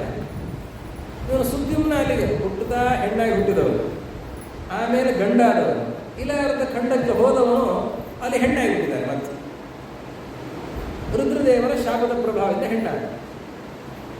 ಅವನು ಹೆಣ್ಣಾದ ಮೇಲೆ ಅವನು ಮರೆತು ಬಿಟ್ಟಿದ್ದಾನೆ, ಎಲ್ಲಿ ಬಂದಿದ್ದೇನೆ, ಯಾಕೆ ಬಂದಿದ್ದೇನೆ, ಯಾರು ನಾನು, ಏನು ಎತ್ತ. ಇಲ ಅಂತ ಅವಾಗ ಹೆಸರು, ಹೆಣ್ಣಾದಾಗ ಇಲ ಅಂತ ಹೆಸರು. ಆ ಇಲೆ ಅಲ್ಲಿ ಇರುವಾಗ, ಅಂದರೆ ಇಲಾವೃತ ಖಂಡವನ್ನು ದಾಟಿ ಇಲ್ಲಿಗೆ ಬಂದಿದ್ದಾಳೆ. ಮತ್ತೆ ಹರಿವರ್ಷ ಕೆಳಗಿನ ವರ್ಷಕ್ಕೆ ಬಂದಿದ್ದಾಳೆ. ಬಂದಾಗ ಈ ಬುಧ ಬರ್ತಾನೆ. ಬುಧ ಬಂದು ಅವಳನ್ನು ಇಲ್ಲಿ ಗಾಂಧರ್ವ ವಿವಾಹ ಕ್ರಮದಿಂದ ಮದುವೆಯಾಗುತ್ತೆ. ಗಾಂಧರ್ವ ವಿವಾಹ ಕ್ರಮದಿಂದ ಮದುವೆಯಾಗಿ ಆ ಬುಧನಿಗೆ ಇಳೆಯಲ್ಲಿ ಒಬ್ಬ ಮಗ ಹುಟ್ಟುತ್ತಾನೆ. ಅವನ ಹೆಸರು ಪುರೂರವ. ಹೀಗಾಗಿ ಅವನನ್ನು ಪುರೂರವನನ್ನು ಐಲ ಅಂತ ಕರೀತಾರೆ. ಐಲ, ಇಲೆಯ ಮಗ ಆದ್ದರಿಂದ ಐಲ. ಆಮೇಲೆ ಅವನ ಕಥೆ ಬೇರೆ, ಅದು ಭಾಗವತದಲ್ಲಿ ಬರ್ತದೆ, ಆ ಕಥೆ ಹೇಳೋದಿಲ್ಲ. ಇಳೆ ಮತ್ತೆ ಹೋಗಿ ಗಂಡು ಹೆಣ್ಣು ಆದಂತಹ ಕಥೆ ಅದು ಬೇರೆ. ಆ ಪುರೂರವ ಹುಟ್ಟಿದೆ. ಆ ಪುರೂರವ ಎಂತಹ ಅದ್ಭುತ ಅಂತಂದರೆ, ಭಾರಿ ಪರಾಕ್ರಮಿ. ಅವನು ಸಾಮ್ರಾಜ್ಯದ ಪಾಲನೆಯನ್ನು ಮಾಡ್ತಾನೆ, ಚಕ್ರವರ್ತಿ ಆಗ್ತಾನೆ. ಅವನು ಎಷ್ಟು ಸುಂದರ ಇರ್ತಾನೆ ಅಂತಂದರೆ, ದೇವಲೋಕದ ಅಪ್ಸರಾ ಸ್ತ್ರೀಯರು ಕೂಡ ಅವನನ್ನು ಬಯಸ್ತಾ ಇರ್ತಾರೆ. ಉರ್ವಶಿಗೆ ಪುರೂರವನನ್ನು ಮದುವೆಯಾಗಬೇಕು ಅಂತ ಅಪೇಕ್ಷೆ ಇರುತ್ತೆ. ಹಾಗೆ ಶಾಪವನ್ನು ಸ್ವೀಕಾರ ಮಾಡುತ್ತಾಳೆ. ಒಂದು ದೇವಸಭೆಯಲ್ಲಿ ಪುರೂರವನನ್ನು ನೆಟ್ಟ ದೃಷ್ಟಿಯಿಂದ ನೋಡ್ತಾ ಇದ್ದದ್ದಕ್ಕೆ ಅವಳಿಗೆ ಉರ್ವಶಿಗೆ ಶಾಪ ಬರುತ್ತದೆ, ನೀನು ಮನುಷ್ಯರನ್ನು ಮದುವೆಯಾಗು, ಪುರೂರವನನ್ನು ಮದುವೆಯಾಗುವ ಶಾಪ ಬರುತ್ತದೆ. ಅದಕ್ಕನುಗುಣವಾಗಿ ಉರ್ವಶಿ ದೇವಲೋಕದ ಅಪ್ಸರಾ ಸ್ತ್ರೀಯರಲ್ಲೇ ಅತ್ಯಂತ ಸುಂದರಿಯಾದಂಥವಳು ಉರ್ವಶಿ. ಅಂತಹ ಉರ್ವಶಿ ಬಯಸಿ ಪುರೂರ ಮದುವೆಯಾಗಿ ಬರ್ತಾಳೆ. ಪುರೂರವ ಎಷ್ಟು ಸುಂದರ ಇದ್ದ ಅಂತನ್ನೋದಕ್ಕೆ ಇಲ್ಲಿ ಇಲ್ಲ, ಮಹಾಭಾರತದಲ್ಲಿ ಬೇರೆ ಒಂದು ಕಡೆಯಲ್ಲಿ ಒಂದು ಕಥೆ ಇದೆ. ಮಹಾಭಾರತದ್ದೇ ಕಥೆ. ಒಮ್ಮೆ ಗಂಧರ್ವರಲ್ಲಿ ಚರ್ಚೆ ನಡೀತಾ ಇತ್ತಂತೆ. ನಮ್ಮಲ್ಲಿ ಅತ್ಯಂತ ಸುಂದರರು ಯಾರು ಅಂತ ಒಂದು ಚರ್ಚೆ ನಡೀತಾ ಇತ್ತು. ಸೌಂದರ್ಯ ಮೀಮಾಂಸೆ. ಇದು ಬರೀ ಒಂದು ಕಡೆಯಲ್ಲ, ಇಡೀ ಜಗತ್ತಿನಲ್ಲಿ ಬ್ರಹ್ಮಾಂಡದಲ್ಲಿ ಅತ್ಯಂತ ಸುಂದರರಾದವರು ಯಾರು ಅಂತ ಒಂದು ಸೌಂದರ್ಯ ಮೀಮಾಂಸೆ ನಡೀತಾ ಇದೆ. ಆವಾಗ ನಾರದರು ಬಂದರಂತಲ್ಲಿ, ಸರಿಯಾದ ಹೊತ್ತಿಗೆ ಬಂದಿದ್ದೀರಿ, ಬನ್ನಿ ಗುರುಗಳೇ ಅಂತ ಕರೀತಾರೆ. ನೀವು ತ್ರಿಲೋಕ ಸಂಚಾರಿಗಳು, ನೀವೆಲ್ಲ ನೋಡಿದ್ದೀರಿ, ನಿಮ್ಮ ಹತ್ರ ನಮ್ಮದೊಂದು ಜಿಜ್ಞಾಸೆ ಇದೆ. ಏನು ಚರ್ಚೆ ನಡೀತಾ ಇದೆ? ಏನು ಭಗವಂತನ ಬಗ್ಗೆ ಏನು ಚರ್ಚೆ ಮಾಡ್ತಾ ಇದ್ದೇವೆ? ಈಗ ಭಗವಂತನ ಬಗ್ಗೆ ಏನು ಚರ್ಚೆ ಮಾಡ್ತಾ ಇಲ್ಲ, ನಾವು ಸೌಂದರ್ಯ ಮೀಮಾಂಸೆ ಮಾಡ್ತಾ ಇದ್ದೇವೆ ಅಂತಂದ್ರೆ. ಗಂಧರ್ವರು ಯಾವಾಗಲೂ ದೇವರ ಬಗ್ಗೆ ಚಿಂತನೆ ಮಾಡ್ತಾರೆ, ಕೆಲವೊಮ್ಮೆ ಅಪ್ಪಿತಪ್ಪಿ ಬೇರೆ ವಿಚಾರಗಳನ್ನು ಮಾಡ್ತಾ ಇರ್ತಾರೆ. ಜಗತ್ತಿನಲ್ಲಿ ಅತ್ಯಂತ ಸುಂದರರು ಯಾರು? ಅವರಿಗೆ ಭಾವನೆ ನಮ್ಮಲ್ಲಿ ಯಾರನ್ನು ಹೇಳ್ತಾರೆ. ನಾರದರಂತಾರೆ, ಪುರೂರವನನ್ನು ನೋಡಿದ ಮೇಲೆ ಜಗತ್ತಿನಲ್ಲಿ ಇನ್ನೊಬ್ಬ ಸುಂದರ ಅಂತ ಅನಿಸೋದೇ ಇಲ್ಲ ಅಂತಂದ್ರೆ. ಅಂತಹ ಸುಂದರ ಪುರೂರವ. ಅಂದರೆ ಗಂಧರ್ವ ಲೋಕದಲ್ಲಿಯೂ ಕೂಡ ಅವನ ಬಗ್ಗೆ ಚರ್ಚೆ ನಡೀಬೇಕು ಅಂತಂದ್ರೆ ಎಷ್ಟು ಸುಂದರ. ಅವರಿಗೆ, ಆ ಗಂಧರ್ವರಿಗೆ ಬಹಳ ಕುತೂಹಲ ಆಯ್ತಂತೆ. ಹಾಗಾದ್ರೆ ನಮ್ಮೆಲ್ಲರಿಗಿಂತಲೂ ಸುಂದರನಾದವನು ಪುರೂರವನನ್ನು ನೋಡಬೇಕು ಅಂತ ಬರ್ತಾರೆ. ಒಮ್ಮೆ ಅವರು ಬಂದವರು, ಪುರೂರವ ರಾಜ, ಅವನು ಅಭ್ಯಂಗ ಎಣ್ಣೆ ಹಚ್ಚಿಕೊಂಡು ಸ್ನಾನಕ್ಕೆ ಸಿದ್ಧನಾಗ್ತಾ ಇದ್ದಾನೆ, ಎಣ್ಣೆ ಹಚ್ಕೊಳ್ತಾ ಇದ್ದಾನೆ.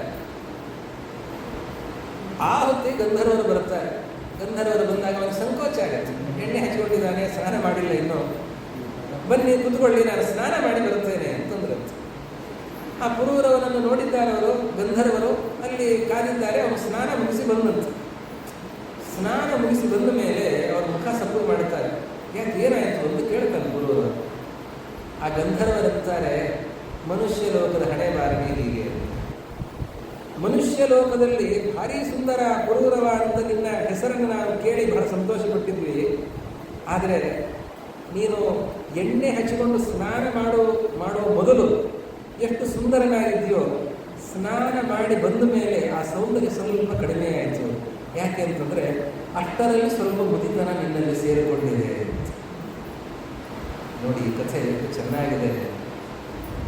ನಮಗೆ ವರ್ಷಕ್ಕಲ್ಲ, ತಿಂಗಳಿಗೆ ಅಲ್ಲ, ದಿನನಿತ್ಯ ಅಲ್ಲ, ಒಂದೊಂದು ಘಳಿಗೆಗೂ ಕೂಡ ನಮ್ಮ ಈ ಸಾಮರ್ಥ್ಯ ಕುಂಠಿತ ಆಗ್ತಾ ಹೋಗ್ತಾ ಇರ್ತದೆ. ನಮ್ಮ ತಾರುಣ್ಯ ಅದು ಇಳಿಮುಖ ಆಗ್ತಾ ಇರ್ತದೆ. ಮನುಷ್ಯರ ಸ್ವಭಾವನೆ ಹಾಗೆ. ಅಂತಹ ಲೋಕೋತ್ತರನಾದ ಸುಂದರನಾದ ಆ ಪುರೂರವನನ್ನೇ ನೋಡಿ ಈ ಗಂಧರ್ವರು ಕಂಡುಕೊಂಡಿದ್ದಾರೆ. ಅಂತಹ ಪುರೂರವ ಊರ್ವಶಿಯನ್ನು ಮದುವೆಯಾಗಿ ಅನಂತರದಲ್ಲಿ ಆ ಪರಂಪರೆ ಮುಂದುವರಿತಾ ಇದೆ. ಅದೇ ವಂಶದಲ್ಲಿ ಮುಂದೆ ನಹುಷರಾಜ. ಆ ನಹುಷರಾಜನಿಗೆ ಯಯಾತಿ ಅಂತನೋ ಮಗ. ಆ ಯಯಾತಿಗೆ ಇಬ್ಬರು ಮಡದಿಯರು, ದೇವಯಾನಿ ಮತ್ತು ಶರ್ಮಿಷ್ಠ ಅಂತನವ ಇಬ್ಬರು ಮಡದಿಯರು. ಈ ಕಥೆ ಹೆಚ್ಚು ಕಡಿಮೆ ನಿಮಗೆ ಗೊತ್ತಿರುತ್ತೆ, ಆದ್ದರಿಂದ ಸ್ವಲ್ಪ ವೇಗವಾಗಿ ಹೋಗೋಣ. ದೇವಲೋಕದಲ್ಲಿ ಮೃತ ಸಂಜೀವಿನಿ ವಿದ್ಯೆ ಇಲ್ಲ, ಅದು ಶುಕ್ರಾಚಾರ್ಯರ ಹತ್ರ ಇದೆ. ಶುಕ್ರಾಚಾರ್ಯರ ಹತ್ರ ಇರುವಂತಹ ವಿದ್ಯೆಯನ್ನು ಪಡೆದುಕೊಳ್ಳಬೇಕು ಅಂತ ದೇವಗುರುಗಳಾದ ಬೃಹಸ್ಪತ್ಯಾಚಾರ್ಯರು ತಮ್ಮ ಮಗನನ್ನೇ ಕಳಿಸ್ತಾರೆ. ಬೃಹಸ್ಪತ್ಯಾಚಾರ್ಯರ ಮಗನ ಹೆಸರು ಕಚ. ಆ ಕಚನನ್ನು ಕಳಿಸ್ತಾರೆ, ನೀನು ಶುಕ್ರಾಚಾರ್ಯರ ಹತ್ರ ಹೋಗಿ, ದೈತ್ಯ ಗುರುಗಳು ಶುಕ್ರಾಚಾರ್ಯ, ದೈತ್ಯ ಗುರುಗಳಾದ ಶುಕ್ರಾಚಾರ್ಯರ ಹತ್ರ ಹೋಗಿ ನೀನು ಮೃತ ಸಂಜೀವಿನಿ ವಿದ್ಯೆಯನ್ನು ಪಡೆದುಕೊಂಡು ಬಾ ಅಂತ ಕಳಿಸ್ತಾರೆ. ನೋಡಿ, ವಿದ್ಯೆಯ ಹಂಬಲ ಎಷ್ಟರ ಮಟ್ಟಿಗಿದೆ. ನೀನು ಹೋಗಿ ಅದನ್ನು ಪಡೆದುಕೊಂಡು ಬಾ. ಕಚ ಬರ್ತಾನೆ, ಶ್ರದ್ಧೆಯಿಂದ ಗುರುಸೇವೆ, ನಾನು ಮೃತ ಸಂಜೀವಿನಿ ವಿದ್ಯೆಗಾಗಿ ನಿಮ್ಮ ಹತ್ರ ಬಂದಿದ್ದೆ. ಸರಿಯಪ್ಪ ಬಾ. ನೀನು ಬಂದು ಕೂಡಲೇ ವಿದ್ಯೋಪದೇಶ ಇಲ್ಲವೇ ಇಲ್ಲ, ಸೇವೆ. ಮತ್ತು ಇಲ್ಲಿಯೂ ಕೂಡ ಕಚ ಸೇವೆಯನ್ನು ಮಾಡ್ತಾ ಇದ್ದಾನೆ, ಎಲ್ಲ ರೀತಿಯ ಸೇವೆಯನ್ನು ಮಾಡ್ತಾ ಇದ್ದಾನೆ. ಬಹಳ ಸುಂದರನಾಗಿದ್ದಾನೆ ಕಚ, ತರುಣನಾಗಿದ್ದಾನೆ. ಶುಕ್ರಾಚಾರ್ಯರಿಗೆ ಒಬ್ಬ ಮಗಳು ದೇವಯಾನಿ ಅಂತ. ದೇವಯಾನಿ ಮೇಲೆ ಭಾರೀ ಪ್ರೀತಿ ಶುಕ್ರಾಚಾರ್ಯರಿಗೆ. ಅದನ್ನು ಅರ್ಥ ಮಾಡಿಕೊಂಡಿದ್ದಾನೆ ಕಚ. ಗುರುಗಳಿಗೆ ಮಗಳ ಮೇಲೆ ಪ್ರೀತಿ ಅಂತ ಆದಾಗ ಹೇಗೆ ಗುರು ಸೇವೆಯನ್ನು ಮಾಡುತ್ತಾನೆ, ಹಾಗೆ ಗುರುಪುತ್ರಿಗೂ ಕೂಡ ಯಾವುದರಿಂದ ಸಂತೋಷ ಅದನ್ನೆಲ್ಲ ಮಾಡುತ್ತಾನೆ. ಹೂಗಳನ್ನು ತಂದುಕೊಡೋದು, ಹೂಗಳನ್ನು ಕೂಡಿಸಿ ಮಾಲೆಯನ್ನು ಮಾಡಿಕೊಡೋದು. ಹಾಗೆ ಕೆಲವು ಸಂದರ್ಭಗಳಲ್ಲಿ ಹಾಡುವುದು, ಇಂಥದ್ದನ್ನೆಲ್ಲವನ್ನು ಕೂಡ ಕಚ ಮಾಡ್ತಾರೆ. ದೇವಯಾನಿ ಕಚನನ್ನು ನೋಡಿ ಮನಸೋತಿದ್ದಾನೆ. ಅದು ಕಚನಿಗೆ ಗೊತ್ತೇ ಇಲ್ಲ. ಕಚ ಅವನು ಗುರು ಸೇವೆಯನ್ನು ಮಾಡಿಕೊಂಡಿದ್ದಾನೆ. ಇವನು ಬಂದದ್ದು ಯಾಕೆ ಅಂತ ದೈತ್ಯರಲ್ಲಿ ಚರ್ಚೆ ನಡೀತು, ಅಸುರಕುಲದಲ್ಲಿ ಚರ್ಚೆ ನಡೀತು. ವೃಷಪರವ ರಾಜ ಅವನ ಪರಿವಾರದಲ್ಲಿ ಆ ಅಸುರಕುಲದಲ್ಲಿ ಚರ್ಚೆ ನಡೆದಿದೆ. ಅವರಿಗೆಲ್ಲ ಗೊತ್ತಾಯಿತು ಮೃತ ಸಂಜೀವಿನಿ ವಿದ್ಯೆಗಾಗಿ ಬಂದಿದ್ದಾನೆ, ಇವನನ್ನೇ ಕೊಂದರಾಯಿತು ಅಂತ. ಇವನೇನು ಅಲ್ಲಿ ತೊಗೊಂಡು ಹೋಗ್ತಾನೆ, ಇವನನ್ನೇ ಕೊಂದರಾಯಿತು. ಆ ಕಚನನ್ನು ಅವನು ಹಸುಗಳನ್ನು ಮೇಯಿಸೋದಕ್ಕೆ ಅಂತ ಹೊರಗಡೆ ಹೋದಾಗ ಹಸುಗಳು ಹಿಂತಿರುಗಿ ಬಂದಿವೆ, ಕಚ ಬರಲಿಲ್ಲ.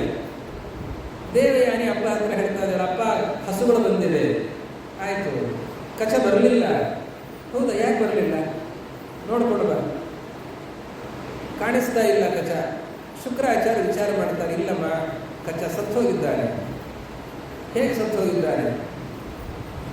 ಅವರು ಅಸುರರೆಲ್ಲ ಅವನನ್ನು ಚೆನ್ನಾಗಿ ಕೊಂದು ಅವನ ಶರೀರದ ತುಂಡು ತುಂಡುಗಳನ್ನು ಮಾಡಿ ನರಿ ನಾಯಿಗಳಿಗೆ ಹಾಕಿಬಿಟ್ಟಿರ್ತಾರೆ. ಇವರು ಶುಕ್ರಾಚಾರ್ಯ ಅಂತಾರೆ, ಅವನು ಬರಲಿಕ್ಕಾಗೋದಿಲ್ಲ, ಅವನು ಸತ್ತೋಗಿದ್ದಾರೆ, ನಿಮ್ಮ ಹತ್ರ ವಿದ್ಯೆ ಇದೆಲ್ಲ, ಬದುಕಿಸಿ ಅವನನ್ನು ಅಂತಂತಾಳೆ ದೇವಿಯ. ಕಚ ಏಹಿ ಕಚ ಅಂತ ಅವರು ಕರೀತಾರೆ. ವಿದ್ಯೆಯ ಬಲದಿಂದ ಅವನನ್ನು ಕರೀತಾರೆ. ಕರೆದರೆ ಆ ನರಿ ನಾಯಿಗಳ ಹೊಟ್ಟೆಯನ್ನು ಸೀಳಿ ಅವನು ಶರೀರವನ್ನು ಮತ್ತೆ ಪಡೆದುಕೊಂಡು ಕಚ ಮತ್ತೆ ಜೀವಂತನಾಗಿ ಬರ್ತಾನೆ. ಬಹಳ ಸಂತೋಷ ಆಗುತ್ತೆ. ಮತ್ತೆ ಸ್ವಲ್ಪ ಸಮಯ ಹೋಗುತ್ತೆ. ಅವ್ರು ಏನು ಮಾಡ್ತಾರೆ, ಮತ್ತೆ ಅವನನ್ನು ಚೆನ್ನಾಗಿ ಕೊಂದು ಅವನನ್ನು ಸುಟ್ಟು ಬಿಡುತ್ತಾರೆ. ಸುಟ್ಟು ಆ ಬೂದಿಯನ್ನು, ಅವರಿಗೆ ಭಯ, ಮತ್ತೆ ಎಲ್ಲರೂ ಹಾಕಿದ್ರೆ ಮತ್ತೆ ಅವರು ಗುರುಗಳು ಬದುಕಿಸ್ತಾರೆ. ಆ ಬೂದಿಯನ್ನು ಮಧ್ಯದಲ್ಲಿ ಸೇರಿಸಿ ಅದನ್ನು ತಗೊಳ್ಳಿ ಅಂತ ಹೇಳಿ ಗುರುಗಳಿಗೆ ಕೊಡ್ತಾರೆ, ಶುಕ್ರಾಚಾರ್ಯರಿಗೆ ಕೊಡ್ತಾರೆ. ಶುಕ್ರಾಚಾರ್ಯರು ಇವರು ಅಸುರರು ತಮ್ಮ ಪ್ರೀತಿಯನ್ನು ತಂದುಕೊಟ್ಟಿದ್ದಾರೆ ಅಂತ ಹೇಳಿ ಅದನ್ನು ಕುಡಿತಾರೆ. ಭಸ್ಮ ಶುಕ್ರಾಚಾರ್ಯ ಹೊಟ್ಟೆ ಒಳಗೆ ಹೋಗಿತ್ತು. ಅಪ್ಪ ಕಚ ಬರಲಿಲ್ಲ. ಶುಕ್ರಾಚಾರ್ಯರು ದಿವ್ಯ ದೃಷ್ಟಿಯಿಂದ ವಿಚಾರ ಮಾಡ್ತಾರೆ, ಅಮ್ಮ ಈಗ ಬರೋ ಹಾಗಿಲ್ಲ ಕಚ. ಯಾಕೆ ಬರೋ ಹಾಗಿಲ್ಲ? ನೀವು ನಿಮ್ಮ ವಿದ್ಯೆಯಿಂದ ಬದುಕಿಸಿ ಅವನನ್ನು, ಸತ್ತಿದ್ರೂ ಕೂಡ ಬದುಕಿಸಿ ಎಂದು. ನಿನಗೆ ಕಚ ಬೇಕಾ ನಾನು ಬೇಕಾ ಅಂತ ಕೇಳ್ತಾರೆ. ಆವಾಗ ಅವಳಿಗೆ ಭಯ ಆಗುತ್ತೆ. ಯಾಕೆ, ಏನಾಯಿತು? ಏನಿಲ್ಲ, ಅವನು ಸುಟ್ಟು ಬೂದಿಯಾಗಿ ನನ್ನ ಹೊಟ್ಟೆ ಒಳಗೆ ಸೇರಿದ್ದಾನೆ. ನಿನಗೆ ಕಚ ಬೇಕು ಅಂದರೆ ನಾನು ಸಾಯ್ತೇನೆ, ನಾನು ಬೇಕು ಅಂತಂದರೆ ಕಚ ಸಾಯ್ತಾನೆ. ಅವಳಂತಾಳೆ, ನನಗೆ ಗುರು ಬೇಕು, ನನಗೆ ಕಚನೂ ಬೇಕು, ಶುಕ್ರಾಚಾರ್ಯರು ಬೇಕು ಅಂತಂತಾಳೆ ದೇವಯ್ಯ. ಶುಕ್ರಾಚಾರ್ಯರು ವಿಚಾರ ಮಾಡ್ತಾರೆ.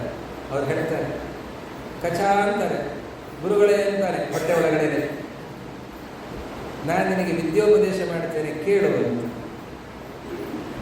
ಮೊನ್ನೆ ಕಥೆ ಕೇಳಿದಿರಿ, ನಿನ್ನೆ ಉಪಮನ್ಯುವಿಗೆ ಆ ಹೊಂಡದಲ್ಲಿ ಬಾವಿಯಲ್ಲಿದ್ದಾಗ ಧೌಮ್ಯರು ಉಪದೇಶವನ್ನು ಮಾಡಿದ್ದನ್ನು ಕೇಳಿದ್ದೇವೆ.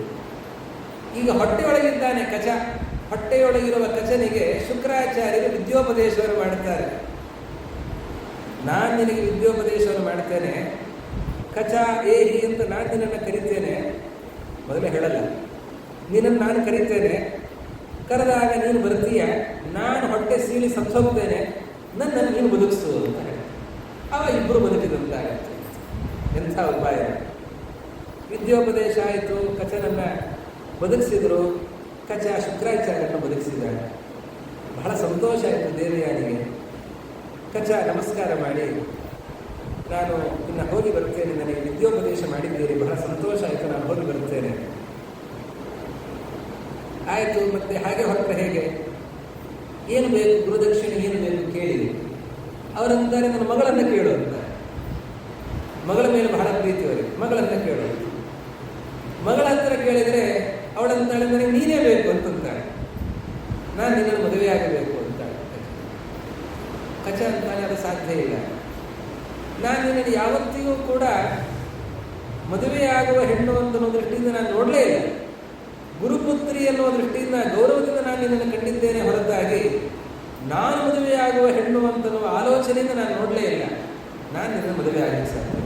ಸರಿ, ಮೊದಲು ನೋಡಲಿಲ್ಲ ಅಂದರೆ ಏನು ತಪ್ಪು? ಈಗ ನಾನು ಕೇಳ್ಕೊಳ್ತಾ ಇದ್ದೀನಿ ನನ್ನ ಮದುವೆ ಆಗಿ ಕಚ ಅಂತಾನೆ ಅದು ಸಾಧ್ಯ ಇಲ್ಲ. ಯಾಕೆ ಅಂತಂದರೆ ಇವತ್ತು ನೀನು ಅಕ್ಕ, ನಾನು ತಮ್ಮ, ಶುಕ್ರಾಚಾರ್ಯರ ಮಗಳು ನೀನು, ನಾನು ಇವತ್ತು ಶುಕ್ರಾಚಾರ್ಯರ ಹೊಟ್ಟೆಯಿಂದ ಬಂದವನು, ನಾನು ಶುಕ್ರಾಚಾರ್ಯರ ಮಗನೇ ಆಗಿದ್ದೇನೆ. ನಾವಿಬ್ಬರು ಅಕ್ಕ ತಮ್ಮ ಆಗಿದ್ದೇವೆ, ನಾವು ಹೇಗೆ ಮದುವೆ ಆಗಲಿಕ್ಕೆ ಸಾಧ್ಯ? ಆದ್ದರಿಂದ ನಾವು ಅಕ್ಕ ತಮ್ಮ ಅಂತ ಪ್ರೀತಿಯ ಭಾವನೆಯಿಂದ ಇರೋಣ ಹೊರತಾಗಿ ನಾನು ನಿಮ್ಮನ್ನು ಮದುವೆ ಆಗಲ್ಲ ಅಂತ ಹೇಳ್ತಾನೆ ಕಚ. ಅವಳಂತಾಳೆ, ಅದೆಲ್ಲ ನಾನು ಒಪ್ಪೋದಿಲ್ಲ, ನೀನು ಬೃಹಸ್ಪತ್ಯಾಚಾರ್ಯರ ಮಗನೇ, ನೀನು ಶುಕ್ರಾಚಾರ್ಯರ ಮಗನಲ್ಲ. ಶುಕ್ರಾಚಾರ್ಯ ಹೊಟ್ಟೆಯಿಂದ ಬಂದ ಮಾತ್ರಕ್ಕೆ ನೀನು ಅವರ ಮಗನಲ್ಲ, ನೀನು ನನ್ನ ಮದುವೆ ಆಗಲೇಬೇಕು ಹಠ ಹಿಡಿತಾಳೆ. ಇವರು ಸಾಧ್ಯ ಇಲ್ಲ ಅಂತ ಕಚ ಹೇಳ್ತಾನೆ. ಅದಕ್ಕೆ ಸಿಟ್ಟಿನಿಂದ ದೇವಯಾನಿ ಶಾಪ ಕೊಡ್ತಾಳೆ, ನೀನು ನನ್ನ ಮಾತನ್ನು ಕೇಳಲ್ಲ ಅಂತಂದರೆ ನಿನ್ನ ವಿದ್ಯೆ ಅದು ಫಲಿಸದೇ ಹೋಗಲಿ ಅಂತ ಶಾಪ ಕೊಡ್ತಾಳೆ. ಅವನಿಗೆ ಸಿಟ್ಟು ಬರುತ್ತೆ, ನಾನು ಇಷ್ಟು ವರ್ಷ ಬಂದು ಸೇವೆಯನ್ನು ಮಾಡಿದ್ದು, ಎಲ್ಲ ವಿದ್ಯೆಯನ್ನು ಸಂಪಾದನೆ ಮಾಡಿಕೊಂಡದ್ದು, ವಿದ್ಯೆ ಫಲಿಸಲ್ಲ ಅಂತಂದರೆ ಹೇಗೆ? ನಿನ್ನನ್ನು ಯಾವ ಬ್ರಾಹ್ಮಣನು ಮದುವೆನೇ ಆಗದೆ ಹೋಗಲಿ ಅಂತ ಇವನು ಕಚ ಶಾಪ ಕೊಡ್ತಾನೆ. ಇಷ್ಟು ಹಠಮಾರಿ, ಇಷ್ಟು ಸಿಟ್ಟಿನೋಡು ನೀನು, ನಿನ್ನನ್ನು ಯಾವ ಬ್ರಾಹ್ಮಣ ಆದರೂ ಮದುವೆ ಆದ್ರೆ ಗತಿಯನ್ನು ಒಂದು, ನಿನ್ನನ್ನು ಯಾವ ಬ್ರಾಹ್ಮಣರು ಮದುವೆ ಆಗೋದು ಬೇಡ ಅಂತ ಕಚ ಶಾಪ ಕೊಡ್ತಾನೆ. ಕಚ ದೇವಲೋಕಕ್ಕೆ ಹೋಗ್ತಾನೆ. ತಾನು ತನ್ನ ವಿದ್ಯೆಯನ್ನು ತಂದೆಗೆ ಕೊಡ್ತಾನೆ. ನನಗೆ ವಿದ್ಯೆ ಫಲಿಸದೆ ಹೋದರೂ ತೊಂದರೆ ಇಲ್ಲ, ನಾನು ವಿದ್ಯೆಯನ್ನು ಯಾರಿಗೆ ಕೊಡ್ತೇನೆ ಅವರಿಗೆ ಫಲಿಸಲಿ. ಆಮೇಲೆ ವಿದ್ಯೆ ದೇವಲೋಕಕ್ಕೆ ಹೋಗುತ್ತೆ. ದೇವಯಾನಿಗೆ ಬ್ರಾಹ್ಮಣರು ಮದುವೆಯಾಗುವಂತಿಲ್ಲ. ಈ ದೇವಯಾನಿ ಶರ್ಮಿಷ್ಠೆಯರು ಗೆಳತಿಯರು ಒಂದು ಸಂದರ್ಭದಲ್ಲಿ ಅವರು ಜಲಕ್ರೀಡೆಯಲ್ಲಿರುವಾಗ ಪುರುಷರು ಬಂದ ಸನ್ನಿವೇಶವನ್ನು ನೋಡಿಕೊಂಡು ಧಾವಿಸಿ ಬಂದು ತಮ್ಮ ತಮ್ಮ ವಸ್ತ್ರಗಳನ್ನು ತಗೊಳ್ತಾರೆ. ಆವಾಗ ಶರ್ಮಿಷ್ಠೆ ತಪ್ಪಿ ದೇವಯಾನಿಯ ವಸ್ತ್ರವನ್ನು ತಾನು ಧರಿಸ್ತಾಳೆ. ಶರ್ಮಿಷ್ಠ ಅಂದರೆ ವೃಷಭರ್ವರಾಜನ ಮಗಳು. ದೇವಯಾನಿಯ ವಸ್ತ್ರವನ್ನು ಅವಳು ಧರಿಸ್ತಾಳೆ. ದೇವಯಾನಿ ಬರ್ತಾಳೆ, ಅವಳ ವಸ್ತ್ರ ಅವಳು ಹಾಕ್ಕೊಂಡ್ಬಿಟ್ಟಿದ್ದಾಳೆ. ಶರ್ಮಿಷ್ಠೆ ತಗೊಂಡಿದ್ದಾಳೆ. ನನ್ನ ವಸ್ತ್ರ ನೀನು ನನಗೆ ಕೊಡು, ನೀನು ನನ್ನ ಬಟ್ಟೆಯನ್ನು ನೀನು ಹೇಗೆ ತಗೊಂಡಿದ್ದೆ? ತಪ್ಪು ಮಾಡಿದ್ದೀನಿ. ಸರಿ, ಏನೇ ಆಗಲಿ, ಅವ್ರು ಯಾರೋ ಬರ್ತಾ ಇದ್ದಾರೆ, ಬೇಗ ನೀನು ನನ್ನ ವಸ್ತ್ರ ತಗೊಂಡ್ಬಿಡು. ನಾನು ಹೇಗೆ ನಿನ್ನ ವಸ್ತ್ರ ಮುಟ್ಲಿ? ನೀನು ಕೆಳಗಿನವನು, ನಿನ್ನ ವಸ್ತ್ರವನ್ನು ನಾನು ಮುಟ್ಟೋದಿಲ್ಲ. ಏನು ನಮ್ಮಪ್ಪ ಕೊಡೋ ಕಾಸಿಗೆ, ಬಿಡಿಗಾಸಿಗೆ ನಾಲಿಗೆ ಚಾಚಿಕೊಂಡು ಕೈ ಚಾಚಿಕೊಂಡು ನಿಮ್ಮಪ್ಪ ಕೂತಿರ್ತಾರೆ. ಏನು ಯಾರು ದೊಡ್ಡವರು ಯಾರು ಚಿಕ್ಕವರು ಅಂತ ಶರ್ಮಿಷ್ಠೆ ಹೇಳ್ತಾರೆ.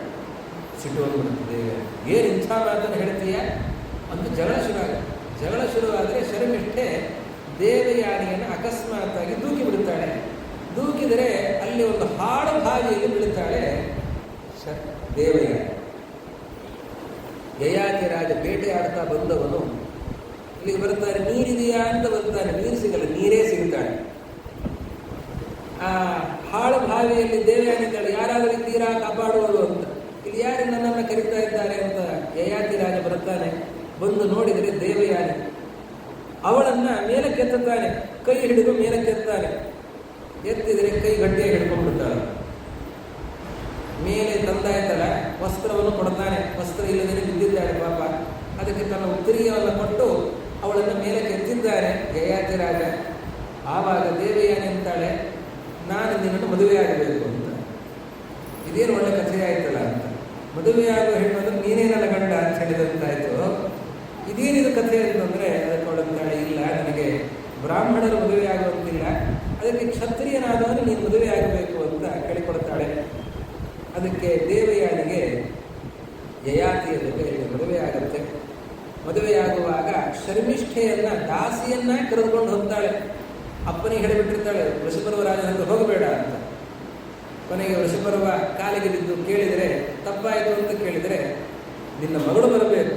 ಶರ್ಮಿಷ್ಠೆ ಬರ್ತಾಳೆ, ಅವಳು ಕೇಳ್ತಾಳೆ, ಹಾಗೆ ಅಲ್ಲ, ನೀನು ನನ್ನ ದಾಸಿಯಾಗಿರಬೇಕು, ನಾನು ಗಂಡನ ಮನೆಗೆ ಹೋದರೆ ಅಲ್ಲಿಯೂ ನೀನು ನನ್ನ ದಾಸಿಯೇ ಆಗಿರಬೇಕು ಅಂತ ಕೇಳಿಕೊಡ್ತಾಳೆ. ಹಾಗೆ ಹಠಮಾರಿಯಾದ ದೇವಯಾನಿ ಶರ್ಮಿಷ್ಠೆಯನ್ನು ದಾಸಿಯನ್ನ ಕರೆದುಕೊಂಡು ಹೋಗಿದ್ದಾಳೆ. ನಂತರದಲ್ಲಿ ಯಯಾತಿ ರಾಜ ಶರ್ಮಿಷ್ಠೆಯ ಮದುವೆಯನ್ನೂ ಆಗ್ತಾನೆ. ಆ ದೇವಯಾನಿ ಶರ್ಮಿಷ್ಠೆ, ದೇವಯಾನಿಯಲ್ಲಿ ಇಬ್ಬರು ಮಕ್ಕಳು, ಯದು ತುರುಬಸು. ಆ ಯದುರಾಜ ಏನಿದ್ದಾನೆ, ಆ ಯದುರಾಜನಲ್ಲಿ ಬಂದಂಥವರು ಯಾದವರು. ಅಲ್ಲಿಯೇ ಅದೇ ಪರಂಪರೆಯಲ್ಲಿ ಕೃಷ್ಣನ ಅವತಾರ. ಯಯಾತಿಗೆ ದೇವಯಾನಿಯಲ್ಲಿ ಹುಟ್ಟಿದವನು ಯದು, ಅದೇ ವಂಶದಲ್ಲಿ ಬಂದಂಥವರು ಯಾದವರು. ಯದು ತುರುವಸು ಇಬ್ಬರು ಮಕ್ಕಳು, ದೃಹ್ಯು ಆನು ಮತ್ತು ಪೂರು ಅಂತ 3 ಜನ ಶರ್ಮಿಷ್ಠೆಯರಲ್ಲಿ ಮಕ್ಕಳು.